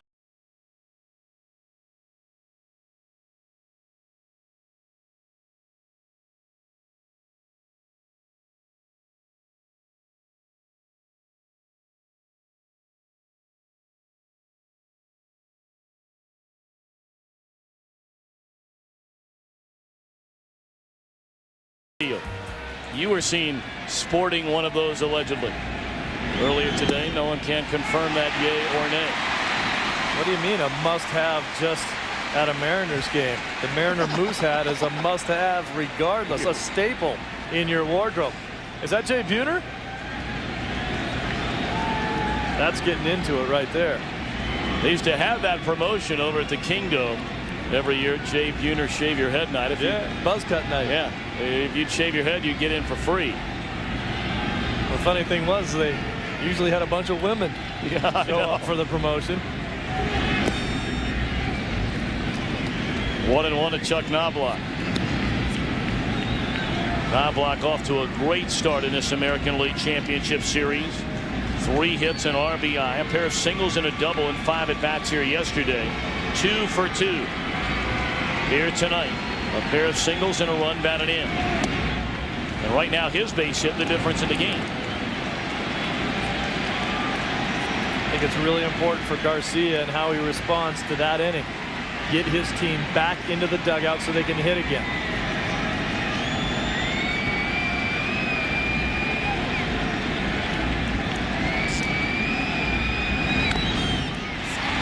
Breaking ball hit off the end of the bat by Knobloch.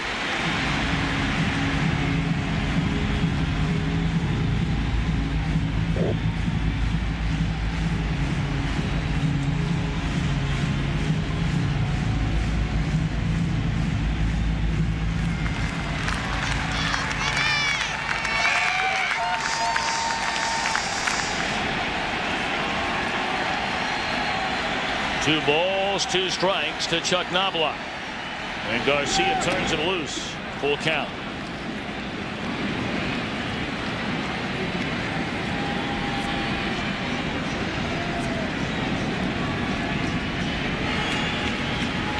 Now, there's a lot of people in Seattle that think Freddie Garcia looks like the Rock of WWF fame.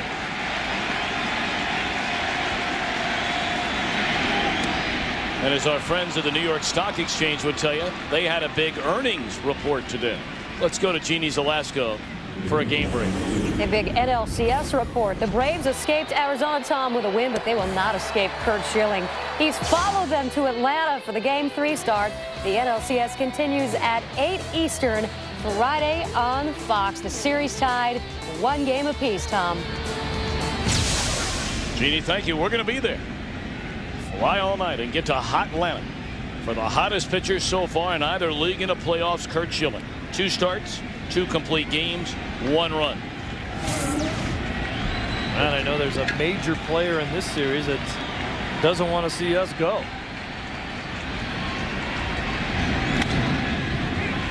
Short right field, a long run for Ichiro. He's not going to get it. And advancing on to second is Knobloch. So Jeter just dumps one in short right, and the Yankees have 2 on with only 1 out.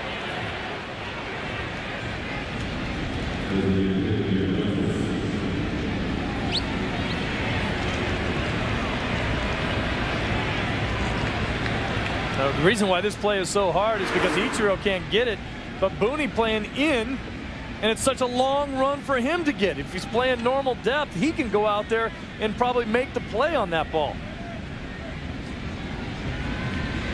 He's saying, go ahead. No one's going to catch that ball. Jeter saying, move up, everybody.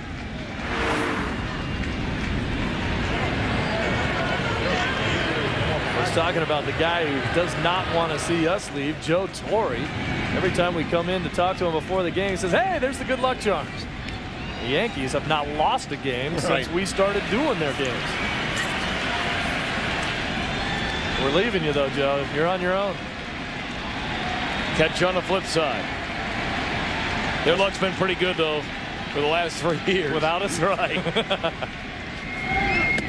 2 on, 1 out. Ball 1 to David Justice.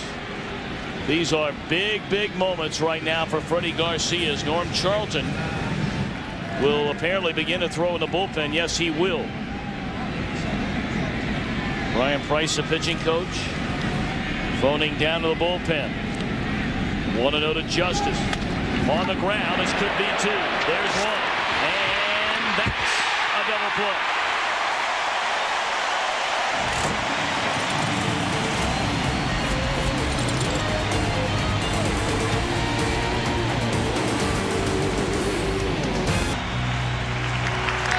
Welcome back to Safeco Field in Seattle. A 1-run game. Top of the order coming up for the Mariners.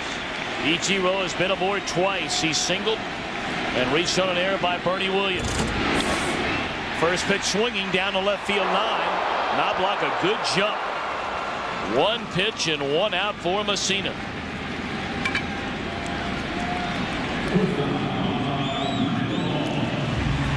Now, Ichiro obviously has one of the more unusual swings in the game, but he keeps his bat through the hitting zone for as long as anybody in baseball. Watch how long this bat stays in the hitting zone.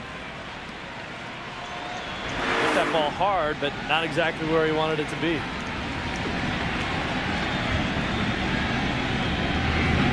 Ichiro now 2 of 7 in the series. McLemore flying out to left in the opening inning. And we talked about it at the time. After Bernie Williams dropped the fly ball in deep left center field that Ichiro hit to begin the 3rd inning.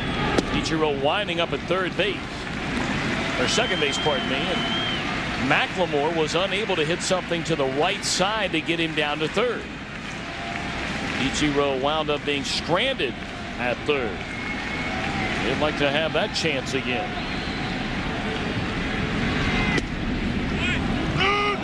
1-2. Well, McLemore said he was going to look for fastballs to hit. Hope that his team would force Messina to throw his other pitches for strikes. Jump on that fastball really gets the guy thinking, I better throw something else up there. And if he can't throw that for a strike, then you can be in trouble and in for a long night.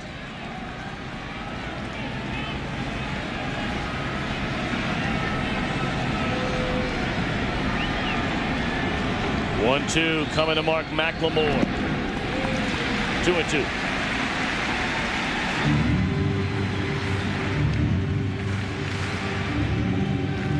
Messina's allowed 2 runs, 4 hits. That's as many hits as he allowed in 7 innings in a 1-0 victory over the A's, beating Barry Zito in Game 3 over the weekend.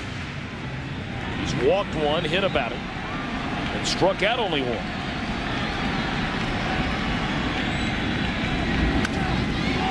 Fly ball, right center field. O'Neill over to get it. 2 away. Now this series will shift back to the Bronx and Yankee Stadium for Game 3 on Saturday, an afternoon affair. It gets started at 4 o'clock Eastern, 1 o'clock Pacific. Pitching matchup in that one. Jamie Moyer, 2-0, was outstanding in the division series against Cleveland. Against El Duque, who allowed 10 base runners in 5 2/3 innings in the Game 4 win over Oakland, but only gave up 2 runs. Boone trying to tie it with 1 swing of the bat. He comes up empty.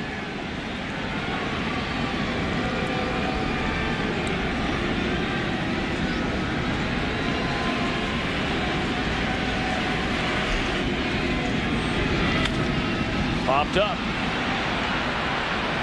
Right side of the infield, so the top of the order set down in order by Messina. We go to the 6th, still a 1-run Yankee lead. On 1 swing of the bat by Stan Javier in the 4th.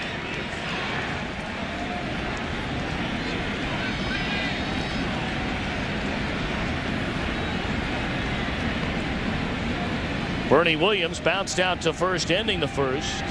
Then had at least a double, if not more, taken away on the leaping grab up against the wall by Cameron back in the third. He shows bunt and looks at a strike.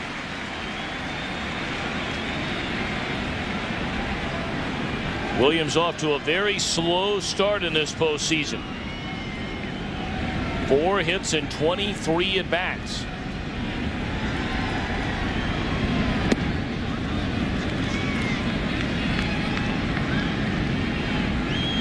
He has 5 runs batted in, but as we mentioned, all 5 RBIs came in one game.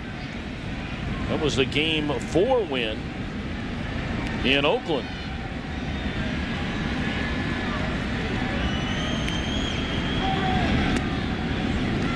Two balls and a strike.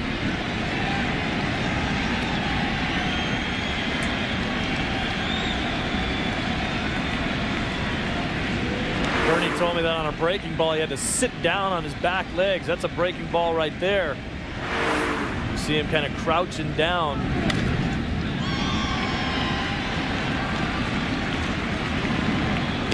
Garcia came back with a fastball that time, and Williams late, 2-2. Bernie had an interesting way to describe what he's thinking about. He says, when I see elevation from the pitch, when a guy throws a fastball, it comes at you almost straight. When a guy throws a curveball, the ball elevates up out of his hand. There's a different elevation to the pitch. And Bernie says, if I can recognize that, the first thing I try to tell myself at the plate is sit back down. Full count. Curveball's going to come in quite a bit slower than a guy's good hard fastball. So he certainly has time to make that adjustment in his swing. For him, he says, I just have to sit down on my back leg if I see it's a breaking ball so I didn't get out in front of myself and start lunging at pitches.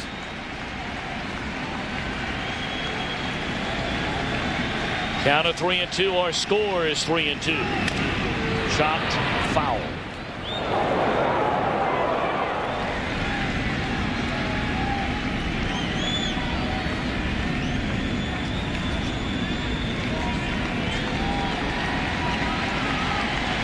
Ball girl gave that little fella the ball, and now they're going to debate who gets to keep it.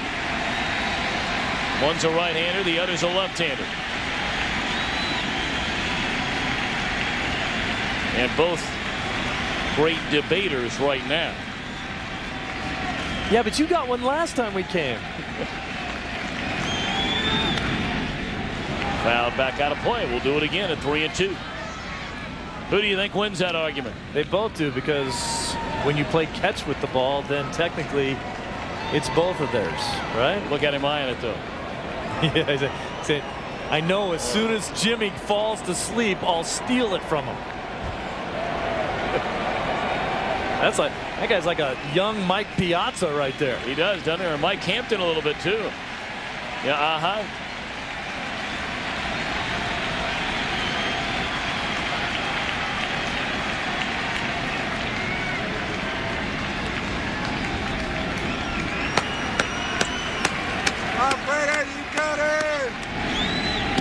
Strike 3 called. You can tell Garcia is feeling it, coming with a 3-2 breaking ball in the outside corner. Coming this fall, Fox presents Kiefer Sutherland in 24. And believe what you've heard, TV Guide says Fox's 24 is 24-karat entertainment. An edge of a seedier pants thriller. That's the series premiere of 24, coming Tuesday, November 6th, right here on Fox. Breaking ball in there, strike 1 to Tino Martinez. This game right here is turning into a seedier pants thriller. 1-run ball game. Garcia throwing his 80th pitch of the night, and it nearly hit it. Back into center field. Second hit and 3 at-bats for Tino Martinez. Well, this is your classic chuck and duck. Watch this ball out over the middle of the plate. Tino sends it right back at the box, and Garcia, tough time getting out of the way. Look at the balance of Tino. That's a beautiful swing. Tino with his eyes, look at the eyes and the concentration, his head's down, straight back up the middle. The only way Garcia can make a play on that is if he charged it, maybe. That's what they teach you, don't you? Yeah, charge those kind, right. I didn't even see it whiz by me.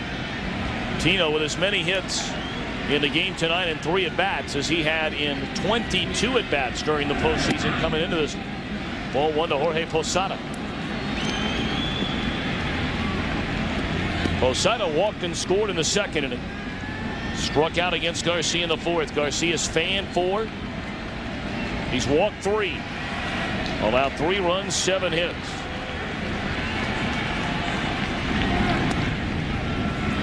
Two and 0. That's a good pitch right there, though, Tom. That's what he's trying to do, like last inning when he got in a little bit of trouble with Justice at the plate. Looking for the double play ball, you have to throw the sinker down in the zone if you're going to go to your breaking ball or your changeup. All those pitches have to be down. That's a good place to miss where that last pitch was. Good live fastball there, a strike. Garcia is a horse.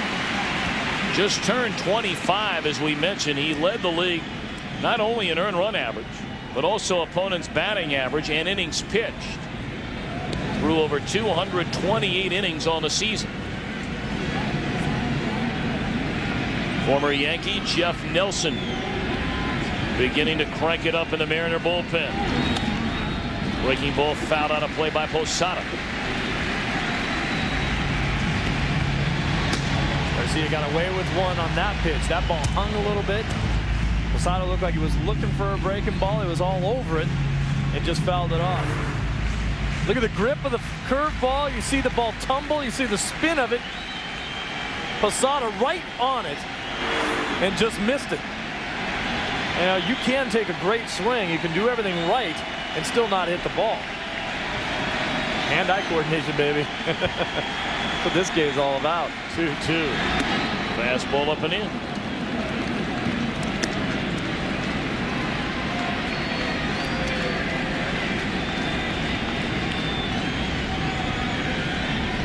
O'Neill waits in the on-deck circle.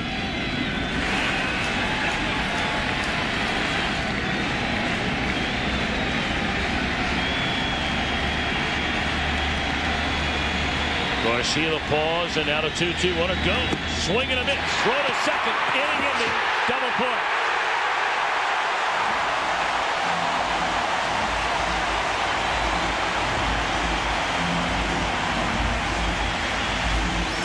That's why they got Danny Wilson over here, and that's what Lou Piniella liked when he saw him. Watch how quick his feet are.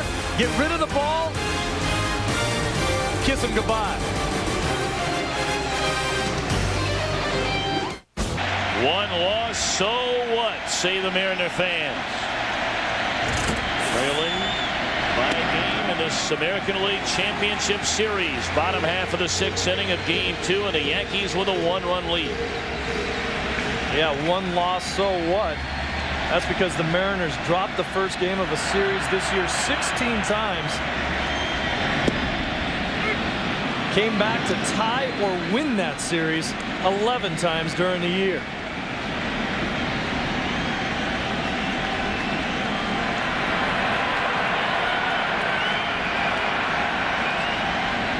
Martinez, Olerud, and Cameron do up. Cameron foul. No activity in the New York Yankees bullpen. Messina's only given up 4 hits. The big one, the home run by Javier. After Messina hit Mike Cameron on the left elbow with a pitch in front of him.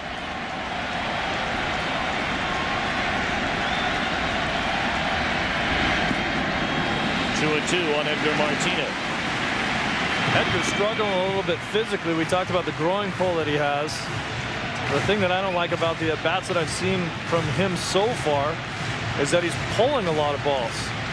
Edgar probably has the best inside-out swing in all of baseball. Derek Jeter might be a close second as you see Roger Clemens. Martinez, for the most part, loves to hit the ball the other way, and he's pulling a lot of balls so far in this series.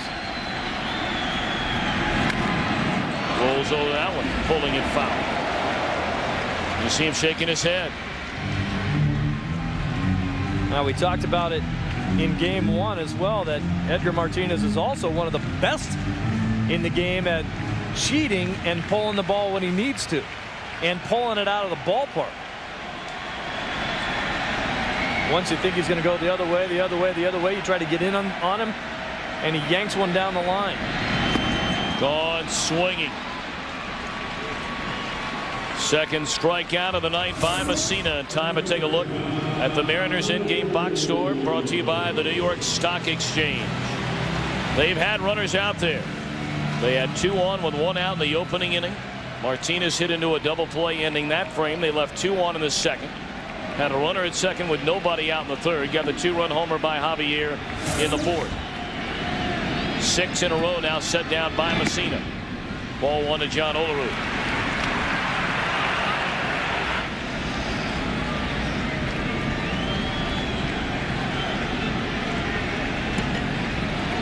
See the postseason numbers for Olerud really struggling. Him and Boone.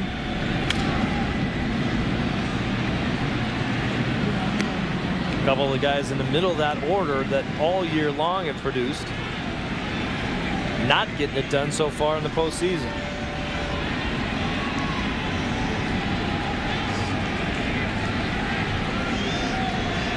They're combined 6 for 49. Olerud and Boone. Fastball just off the inside corner. Messina wanted the call, didn't get it as a left-hander. Mike Stanton begins to throw for the Yankees. They only needed 1 inning of relief of Andy Pettitte yesterday, and that came from Mariano Rivera, as Messina is 3 pitches shy of the century mark. It's no big deal, however, for him. They're not hitting anything hard against Messina here the last couple of innings. Jeter drifts into short left, 2 away.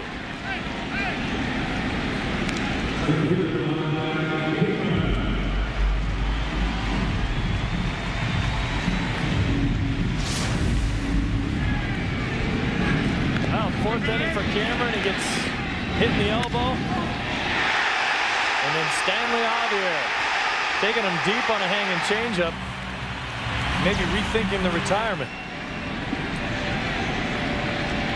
You hit balls like that, that makes you feel like hanging around for a little while longer. Why am I quit? It's like when you birdie 18. Stuck it up all day long, but boy, I'm good. You'll come back tomorrow. That's right. When was the last time you birdied 18? I would never know that feeling. It's all a dream.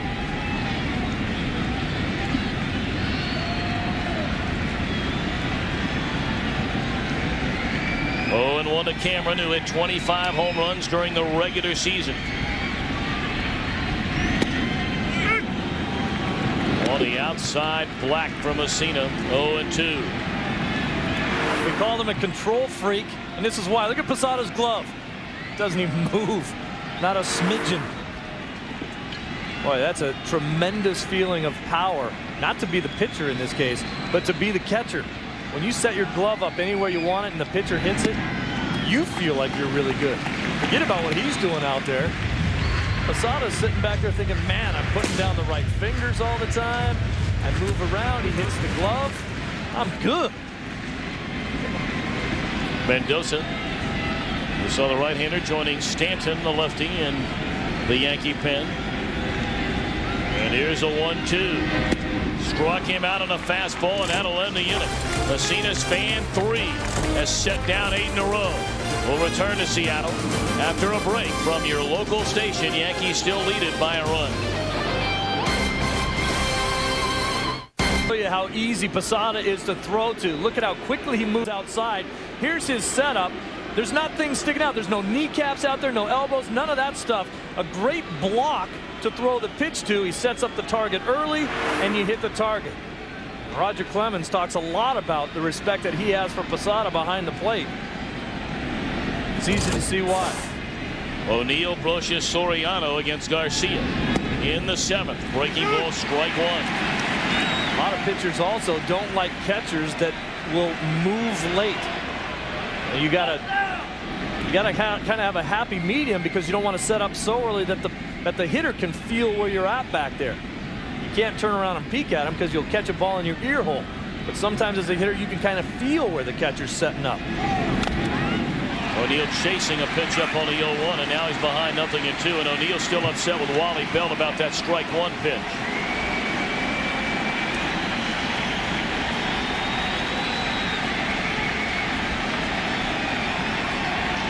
Freddie Garcia working on 3 days rest. He allowed 3 runs and 3 hits in the second inning. O'Neill talking to himself, trying to get himself and his concentration back into this at-bat. Whoa. That'll get your concentration back in a hurry. There's Zim checking it out. This is some classic chin music right there. Look out. That's a purpose pitch. Would not be surprised right here if Garcia comes back with a changeup down and away. Could that be from O'Neill arguing so long about that strike one pitch? I don't think Garcia wants to stand out there and listen to O'Neill argue about balls that are called strikes against him. There's the changeup. Nobody fishing.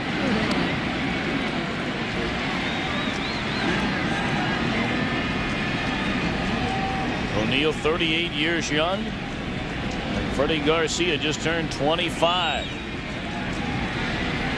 Well, they're staring down one another as we open the 7th inning. Yankees lead by a run, and Garcia going to work. Here's a 2-2. Shot foul.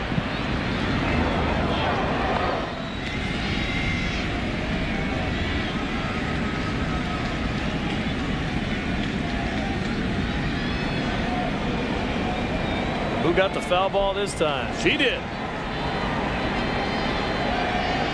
Or maybe those little guys gave it away. They did give it to her, we're told. Isn't that nice? 2-2 again. Rolled over to the right side, charging Boone. Gets a handle on it, 1 away. Time to take a look at our Yankees in-game box score, brought to you by the New York Stock Exchange. The big blows coming in the 2nd inning. A 2-run double by Brocious, an RBI single by Knobloch. Look at Knobloch, 3 hits yesterday, Steve. He's been on base 3 times tonight. Those guys are getting balls right and left, so they're sharing the wealth. Well, that is wonderful. Who says we have to worry about today's youth? Not here. Kid's working on his spitter. Yeah. I think he was just licking the cotton candy off his fingers. See, that's a hazing tactic those two use. They load the hands up with a cotton candy and then give the ball away. And whoever gets it has it stuck to the palm of their hand the rest of them. Look at that guy. What in the world's he? He's got an entire meal. What did he do? Go across the street somewhere? Look at a knife and a fork and a big plate of potatoes. 0-2. Breaking ball away. 1 ball, 2 strikes. Daddy Wags over here. His mouth is watering now. Look at that. Need some spaghetti. Look at this guy looking at him saying, man, I'm hungry. I'd love a bite of that. Look at that other guy. Keeps peeking over.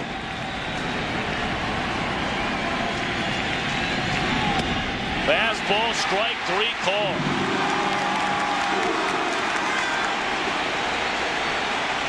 O'Neill unhappy with strike 1 in his at bat. Brocious not pleased on the strike 3 call.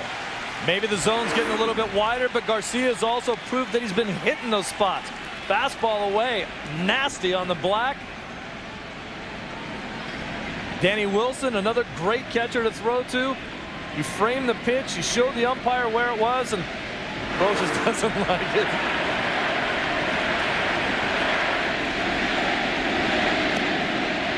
Well, these fans here in the Pacific Northwest, they know their baseball, they love their baseball, and they're chanting, Freddie, Freddie. They know he's come back on 3 days rest, and he's turned in a solid effort here tonight.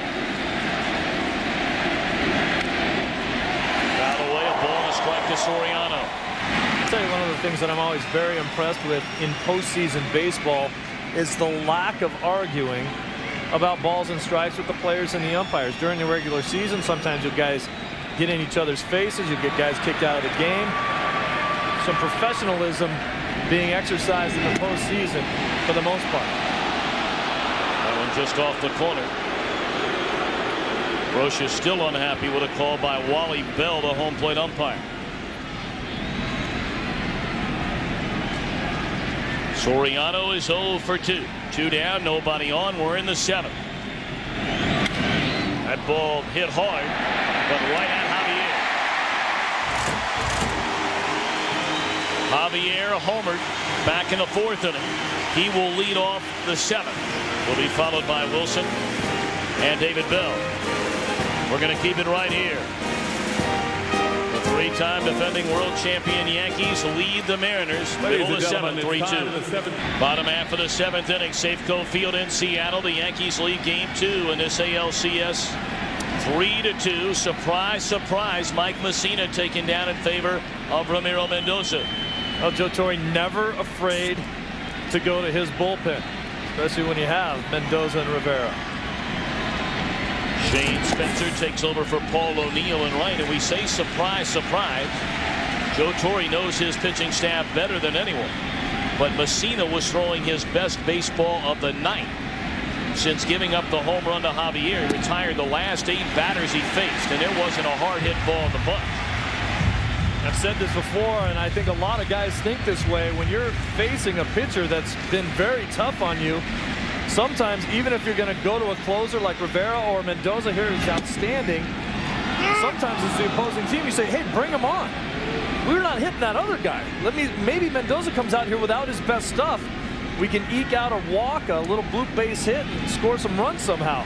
Bring on the next guy, because the other guy was dueling us in. 2-1 to Stan Javier. And it's strike 2 called on the outside corner. Javier reached base twice against Messina. He walked in the 2nd at the 2-run home run to deep right center in the 4th. Garcia, 7 innings, 7 hits, 3 runs. Shot down to first. Martinez to the bag, 1 away. Mendoza made an appearance in Game 5 of the divisionals against Oakland. Came in for an inning, and his stuff was electric. Lights out for the inning that he pitched. And then, of course, Joe brought Rivera in for the 2-inning save. We were kind of questioning, wow, why not just send Mendoza back out there for 1 more, then let Rivera come in for the 1. I've learned over these years with Joe Torre at the helm of the New York Yankees, you don't question too many of the moves he makes, especially when it deals with his bullpen. And especially in the playoffs. Been an unbelievable Yankee run.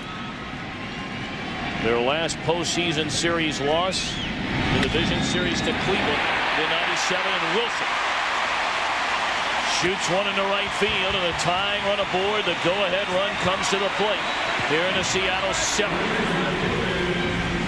It's time to take a look at our game summary brought to you by Nissan. Both starters outstanding here tonight.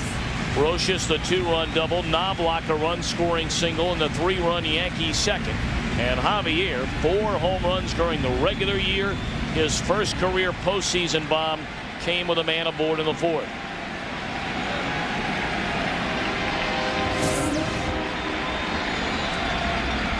David Bell 0 for 2.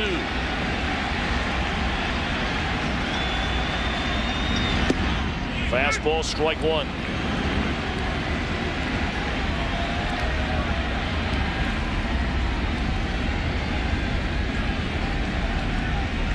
Joe Torre did tell us that he may not want to use Rivera for 2 full innings tonight, but he may lean on Rivera for 4 or 5 outs tonight. Did say the day off helps him out a little bit with that decision. Doesn't want to have to run him out there, but Joe Torre, as we talked to him today about his philosophy, especially in the postseason, the guy just goes for the jugular. He goes for the win the best way he can get it without taking any chances. Even in last night's ball game with Pettit kind of cruising through, he said, I don't care. I'm going to my bullpen. I'm going to the guy that I know is going to nail it down for me, and I'm not taking any chances that it might slip away. Breaking ball fouled off. It remains 0-2 to David Bell. There is Pettit. Great outing yesterday. Well, that only 3 hits and 1 run, walking 1, fanning 7.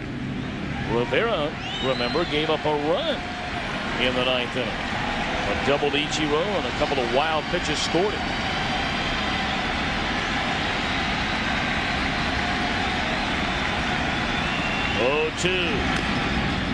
Out off again. You saw Stanton sitting and watching.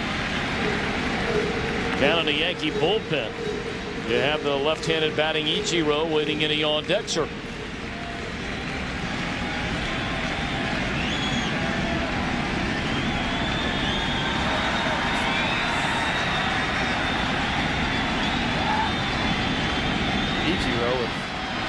More than 700 plate appearances this season.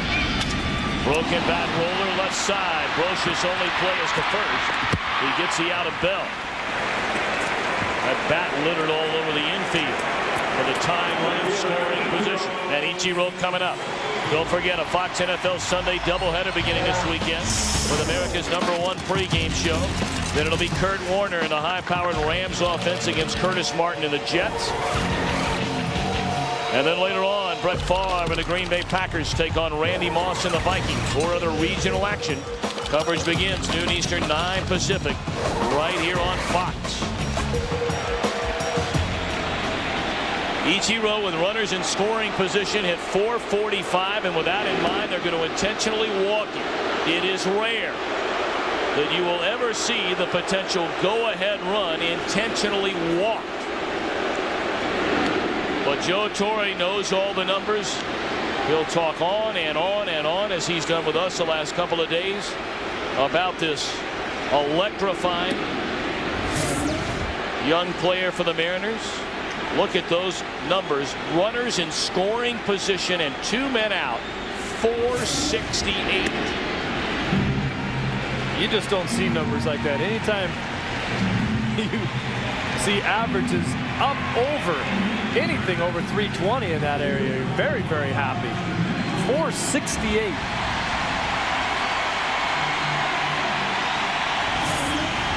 I mean, Tom, how often do you see even 4s in those positions on your batting averages? Never.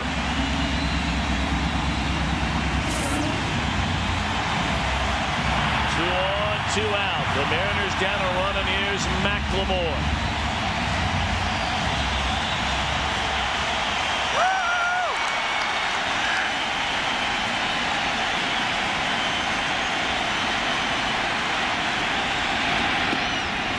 Good breaking ball by Mendoza. Strike 1. 2 advantages for the Mariners in this situation. Now with Ichiro on first and McLemore presumably with a little more pop. The outfielders will play a little deeper. It'll be a tougher play at home on a base hit. Plus with 2 outs, Wilson runs with the crack of the bat. Wilson can get a bigger lead out there at second base because none of the middle infielders are worried at all about him. Not going to be stealing. They don't have to worry about holding him on. That gives him more freedom to get a bigger lead. And with 2 outs, he does not have to hesitate at all when the ball's hit. He's running. 1-1. Outside. 2 balls and a strike. The Mariners tonight 0 for 5 with runners in scoring position. As you get a look at the numbers, McLemore far better left-handed than right-handed. The Mariners through the first 2 games of this series 0 for 10 with runners in scoring position. 3 balls and a strike with Brett Boone waiting.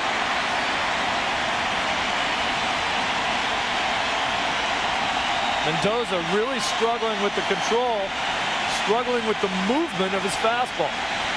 That ball really tailed away and out of the strike zone. Sometimes you can't keep it over the plate. You know you have Boone in the on-deck circle. You tell McLemore to take here 3-1 or no? Absolutely not. Boone's not swinging the bat all that well, and Boone might not get into the position to have a 3-1 count. This is the best pitch of the day to hit. On the outside corner, McLemore unsure about the call from Wally Bell, a borderline pitch. Look at the movement on the pitch. Watch how this runs way out of the strike zone or out to the outside part of the strike zone. He gets called to strike. Tailing away from McLemore. He didn't want to chase it out there. Good discipline by McLemore. Now the runners get started on 3-2. So you talked about the jump.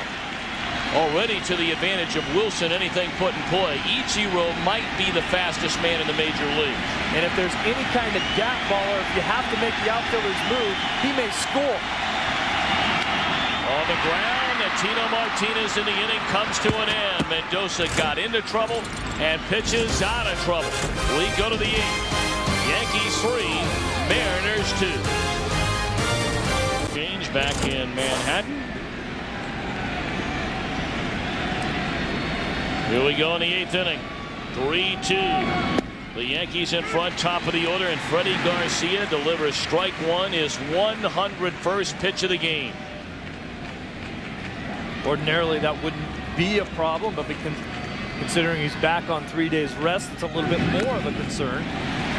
Although he has been so impressive here tonight. Arthur Rhodes, a left-hander, getting ready in the bullpen. Undoubtedly,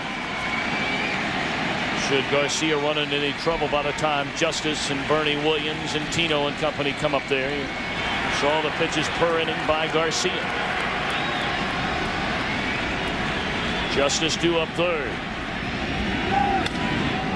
Hit hard, but right at Javier. He's got it shy of the track. Time for a game break. Let's go to Los Angeles and Jeannie Zelasco. Tom, Javi Lopez was not even supposed to be in Arizona, let alone swinging the bat in the postseason because of a nasty ankle sprain. But with one swing on a Wednesday night, he turned the Braves postseason around with a 2-run home run to break a tie game and bring about a tie in the ALCS. Game 3, Friday on Fox at 8 Eastern. Jeannie, thank you. We'll be there for that one. Kurt Schilling and John Burkett. Schilling already a couple of wins in the postseason, both coming against St. Louis, including the Game 5 clincher, and Burkett beat Houston.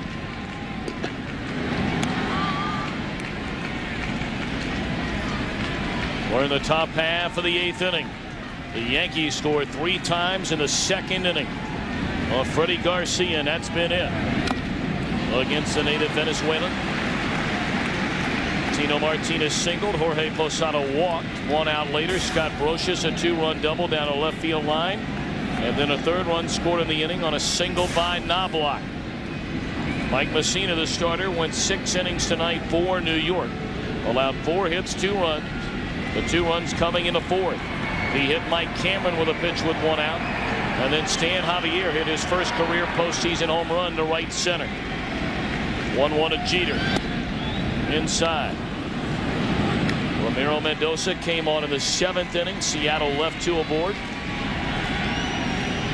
I tell you, this Yankee bullpen, and you talk to Joe Torre, you can talk about all the clutch plays that guys like Jeter and O'Neill and Bernie Williams and company have made through the years. But you talk to Joe Torre, and he'll tell you, as much to do with it as anything else, more so to do with it than just about anything else, that bullpen. Well, I'm amazed, Steve, some of the people I've heard say a bullpen in the playoffs doesn't make a big deal. Don't ever tell that guy that. I'd like to talk to the guy that says that. Yeah, I mean, it just boggles the mind. Go ask Lou Piniella about that bullpen he had in Cincinnati. That one taken down low, ball 4 to Jeter. And that's going to do it for Freddie Garcia. Time for our AT&T call to the bullpen. The left-hander Arthur Rhodes will come on to face David Justice. And what an effort tonight by Freddie Garcia. He struggled early on. It didn't look like he had his good stuff or his confidence, and then he settled in and ended up with an excellent outing, kept his team in the game in order to win.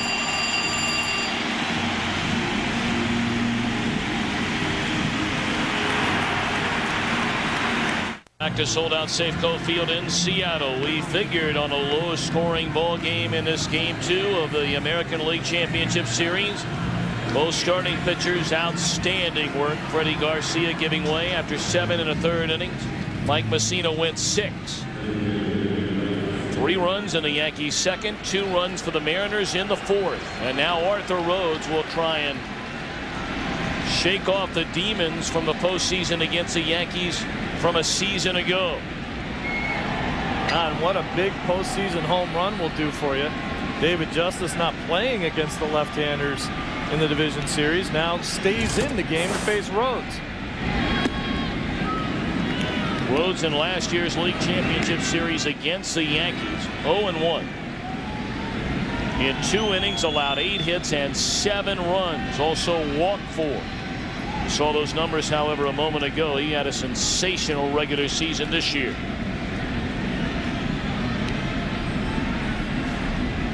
One out of Justice. In the air, right center field. Cameron waving off Ichiro. 2 away in the inning.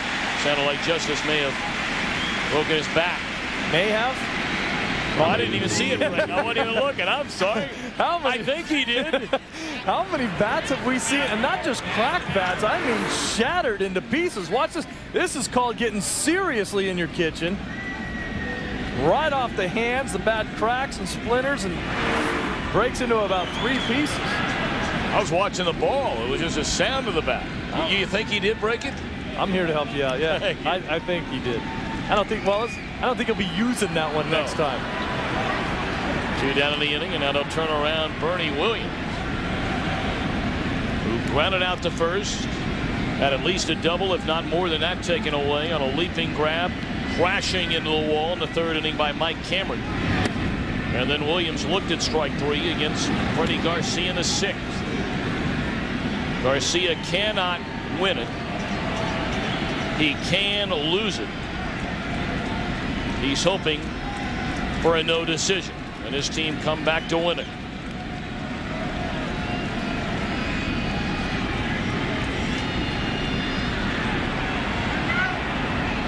Of course, Omar Vizquel does not play for the Yankees, plays for the Cleveland Indians. And that's why Arthur Rhodes is able to sport the earrings tonight, I guess. You were here that day. Our Fox Saturday game of the week. Beautiful Saturday afternoon with the roof open, and the glare from the earring off of Arthur Rhodes was distracting Omar Vizquel, and he said, "Take it out." Rhodes wasn't too happy about it. There was a brawl. Here comes Omar. Omar wants a piece of him. He wants no piece of him. I got you. You agree with me on that? Absolutely. Right. Are you kidding me? Both benches emptied. Rhodes actually got kicked out of that game.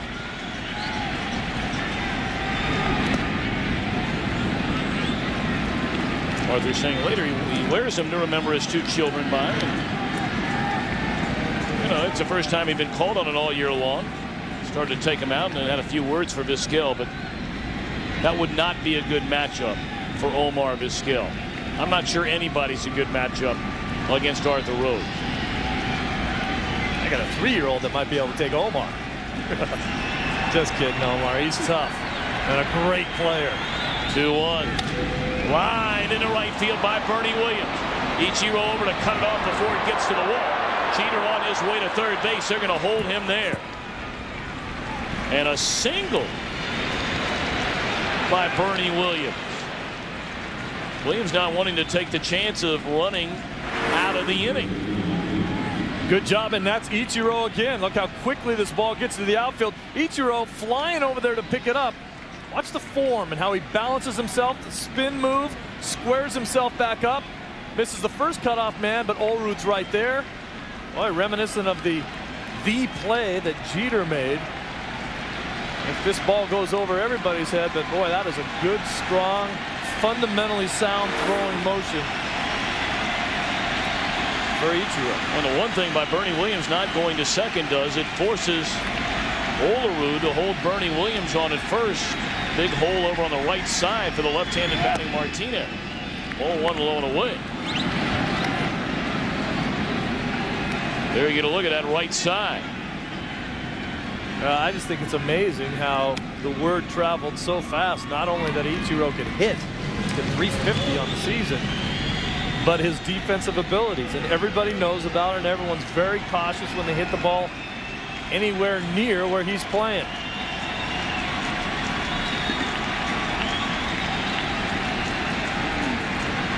One 1-0 on Tino Martinez, who's 2 of 3 in the game. Off the outside corner.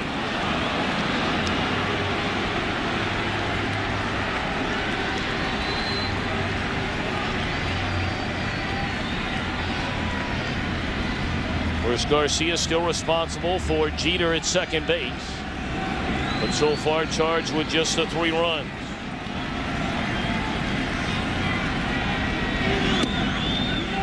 Fastball low, 3-0. Pardon me, Jeter now on the third base.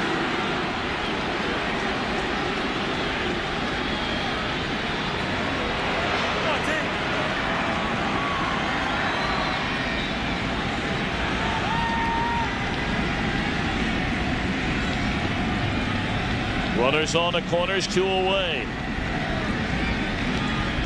Martinez has swung the bat well here tonight. And he looks at a 3-0 fastball in the inside corner. Now this is the advantage that Rhodes has from the left side, throws so hard. That's the ball that Tino used to have some trouble with. Just opened himself up a little bit to try to get quicker inside. But in general, a lot of lefties don't throw all that hard. Arthur Rhodes is not one of those guys. He can bring it. Bouncing ball, back up the middle. Boone is there, goes to the back just in time to win the inning. We head for the bottom of the 8th. Yankees lead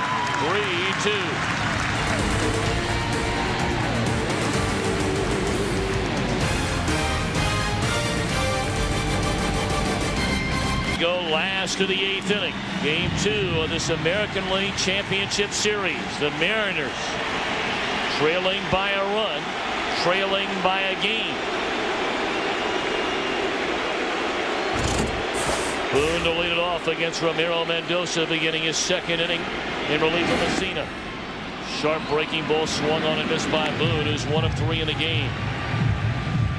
4 of 27 in the postseason without a home run, without a run batted in.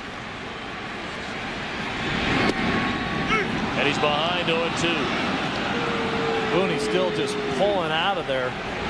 Really pressing, knowing that this team is relying on him. Got Rivera getting ready to go in the pen for the Yankees. Off the glove of Mendoza. Soriano is there and his throw is in time. One of the biggest plays of the game right there, turned in by Ramiro Mendoza. You never know how that ball is going to ricochet, where it's going to ricochet. But if he doesn't get a glove on it, it's into center field. No question about that. A lot of middle infielders don't like their pitchers to try to field the ball after they pitch it. But if he didn't get a little bit of a piece of that, Soriano doesn't have a chance to get over and get it. Look at the athlete that Soriano is. Great body control. Getting Boone by a couple steps at first. Now Edgar Martinez 0 for 3. Breaking ball, strike 1. Mendoza picking up where Jeff Nelson left off. The right-handed setup man along with the lefty Stanton trying to get it to Rivera.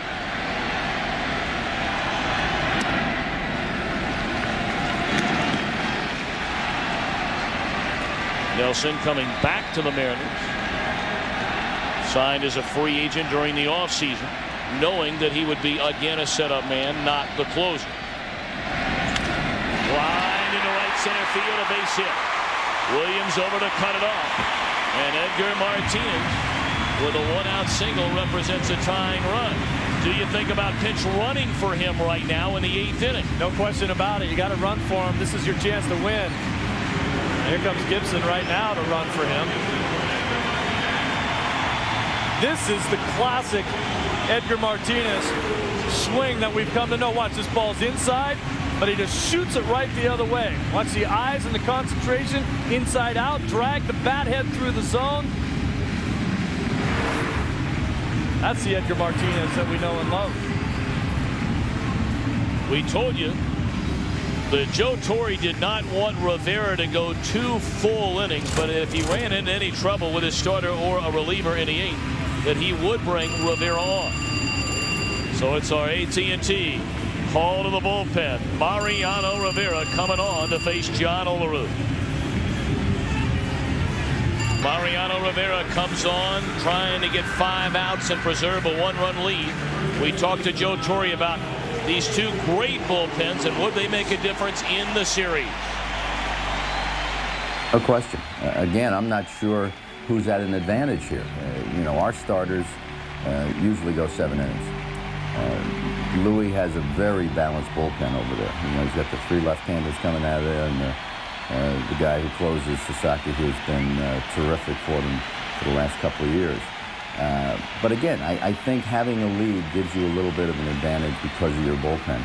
And for us, it's more important probably to have a lead because we're going to use our closer only with a lead, basically, when you're on the road. So here comes Rivera, who pitched 1 inning, getting a save in yesterday's win. Allowed a hit, walked a batter, allowed a run. He's been lights out in the postseason throughout his career. Time called before the pitch was delivered by Olerud. Rivera has only blown 1 save in the postseason. And that was the last series the Yankees lost in the postseason. The 97 division series to the Cleveland Indians. There's his percentage, and it amazes me, Tom, when you think that Rivera is basically a 1-pitch pitcher. He throws a fastball. He'll cut that fastball, which is what he does most of the time. If he really needs a strike, he'll four-seam it and try to straighten it out. But his cutter is so unbelievable, he doesn't need anything else. Charles Gibson has come on to run at first for Edgar Martinez.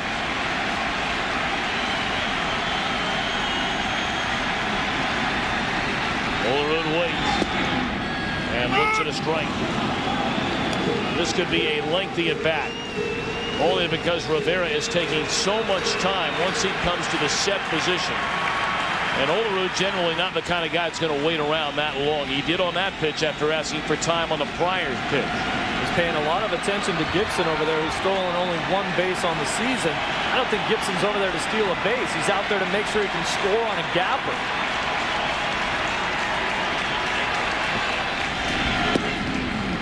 Fastball, strike 2, right down the gut to Olerud. Left-handed hitter's got to make sure the ball's away a little bit. And that's the pitch right there, not where Posada wanted it. You got to hit that pitch. If you look at a pitch middle in, if you're a left-handed hitter, that ball's going to cut in on your hands and you're going to get jammed. You got to get the ball away from you so when it starts to move, it moves out over the plate and you can handle it. 0-2 on Olerud. Bouncing ball at Martinez. He'll go to second. Dangerous play and they get the out.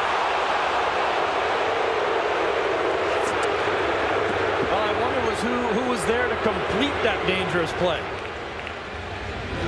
Derek Jeter puts his stamp on a ball game every day he plays. This is a very dangerous play. Martinez coming off the bag, staying on the line, deciding to go to second with it. With Gibson all over Jeter, he makes the play, keeps his foot on the bag. Wow. How much more can this guy do to save his team? Ball 1 to Mike Cameron. Oh, there's more. Yeah, you kind of get that feeling, don't you? Yeah, you do. Cameron 0 for 2, hit by a pitch scored on the Javier home run in the 4th inning. Yankees with a 1-run lead. Olerud slow a foot over at first.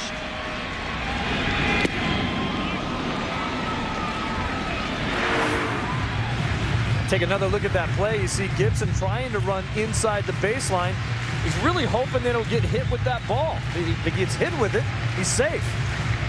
Tino does a great job of throwing the ball inside, and Derek Jeter does an even better job of stretching out there and catching it almost the way a first baseman would.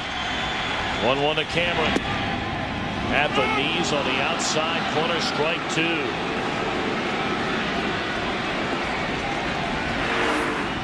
Here's the cutter. Look at where Posada's setting up. Nice pitch.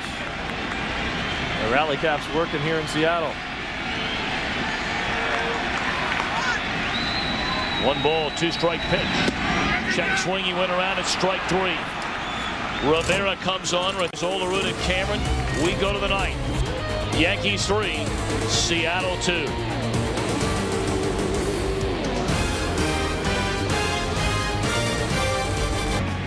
Play there over the weekend, Friday, Saturday, and Sunday. Bobby Cox may bring Greg Maddux back for game 4 on Saturday, and we know Randy Johnson's getting the ball on Sunday against the Braves. Jorge Posada, first pitch swinging, fouls it out of play against Arthur Rose. 3-2, Yankees lead it.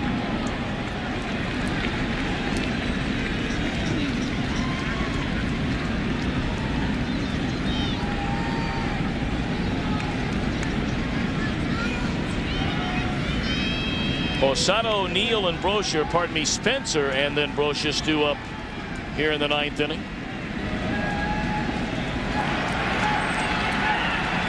Lou Piniella pacing around in that dugout. His team 3 outs away from falling behind in this championship series. 2 games to none, going to New York.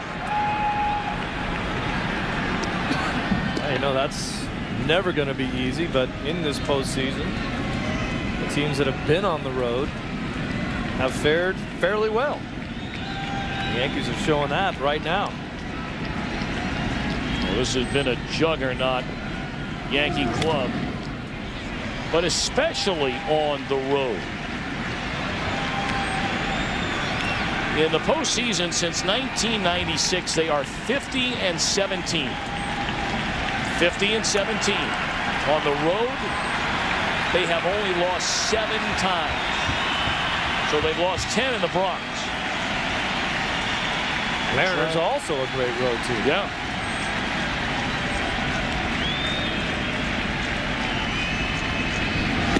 Mariners during the season, as Posada gets struck out there, only lost 1 road series all season long. Here comes Luke.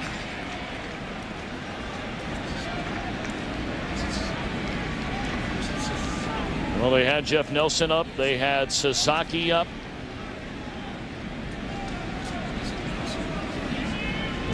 And it's time for the AT&T call to the bullpen. Good work by Arthur Rhodes.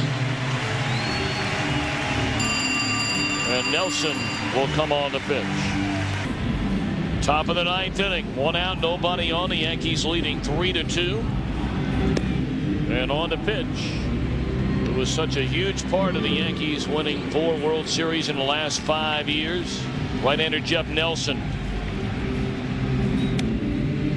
Nelson with a fastball and a wicked slider. A pitch that, when he was with the Yankees, used almost exclusively the slider.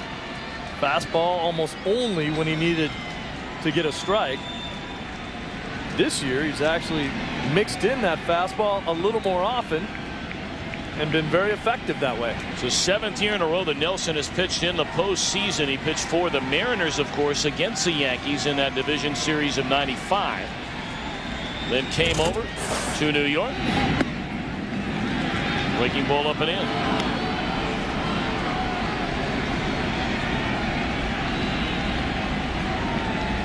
One of the reasons that slider's so effective, he drops down 6'6".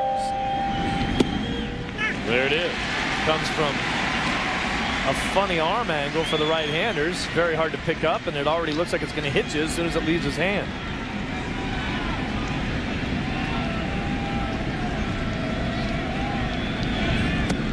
Nelson was with the Mariners organization from 1986 until 1995, when at the end of that season he came to the Yankees. Great trade made by New York. As you look at some of the numbers, it's been an outstanding year for Nelson. That ball hit hard down the left field line, giving chase, unable to get it out there is Javier. And Shane Spencer with a stand-up double. That was a trade you may remember that the Yankees got Nelson and Tino Martinez. Sterling Hitchcock and Russ Davis going the other way. Well, this is what we're talking about right here with Nelson. that is the fastball. Sinks right back in to Spencer's bat. The big leg kick, but the short stride. Good balance, and he knows this is a double as soon as he hits it.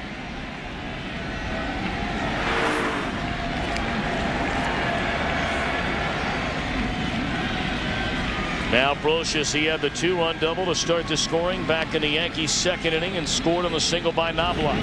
Slider, strike one.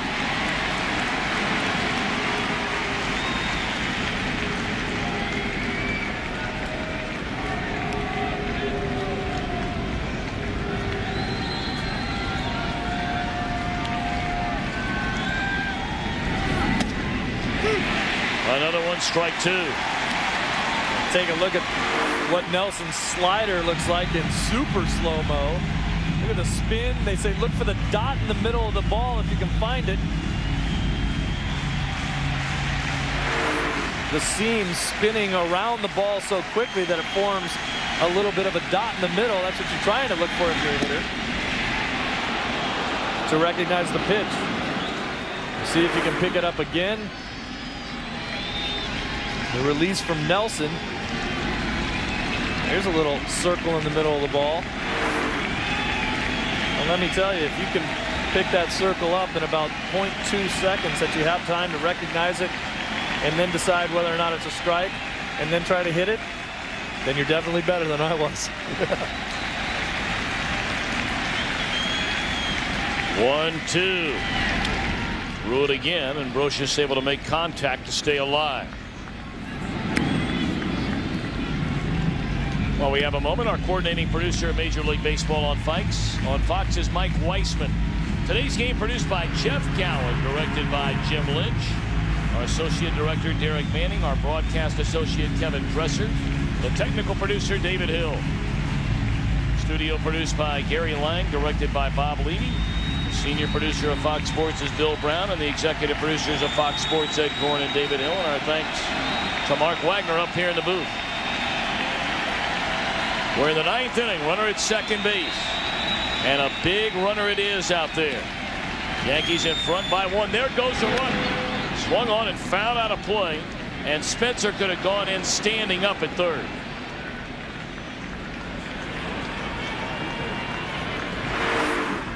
Well, here we talked about getting one look before. Nelson, he no-looked him. He didn't even look at him, so Spencer had a little bit of a walking lead there, and he said, if you're not going to stop me, I'm just going to keep going. Saw Brett Boone come in from second base to say, hey, you may want to give him a look out here. Nelson concentrates mostly on the hitter. Doesn't like it when guys are on base, obviously, but doesn't have that happen to him that often. But if you fall into a pattern where you're never looking at the guy or never checking it back there, a guy with Spencer's speed, smart move to take off.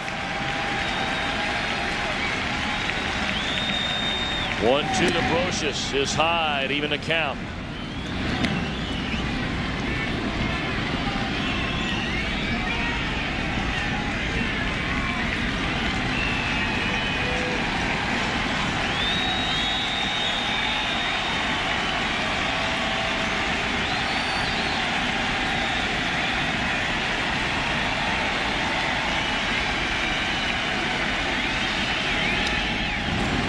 Came with a fastball that time and fouled straight back.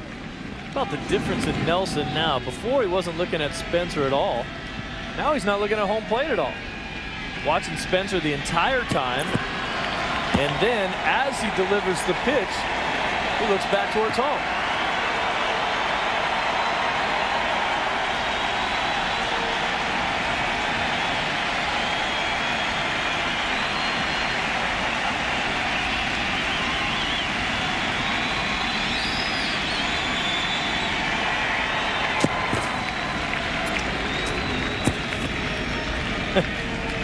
I think it's kind of strange that before Nelson was no-looking the guy at second base.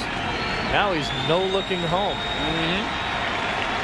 Paying a lot of attention out there to Spencer. And now the pitch to the plate. Slider and a roller up the third base line. Foul, and Nelson will go over there and pick it up immediately. That ball can make a turn, come back into fair territory. That's why you pick it up when it rolls foul. Watch the movement on this slider. Zip. Starts off right off of Brocious's left thigh and then ends up out over the plate. Brocious giving Nelson quite a battle here. That is a huge run at second base.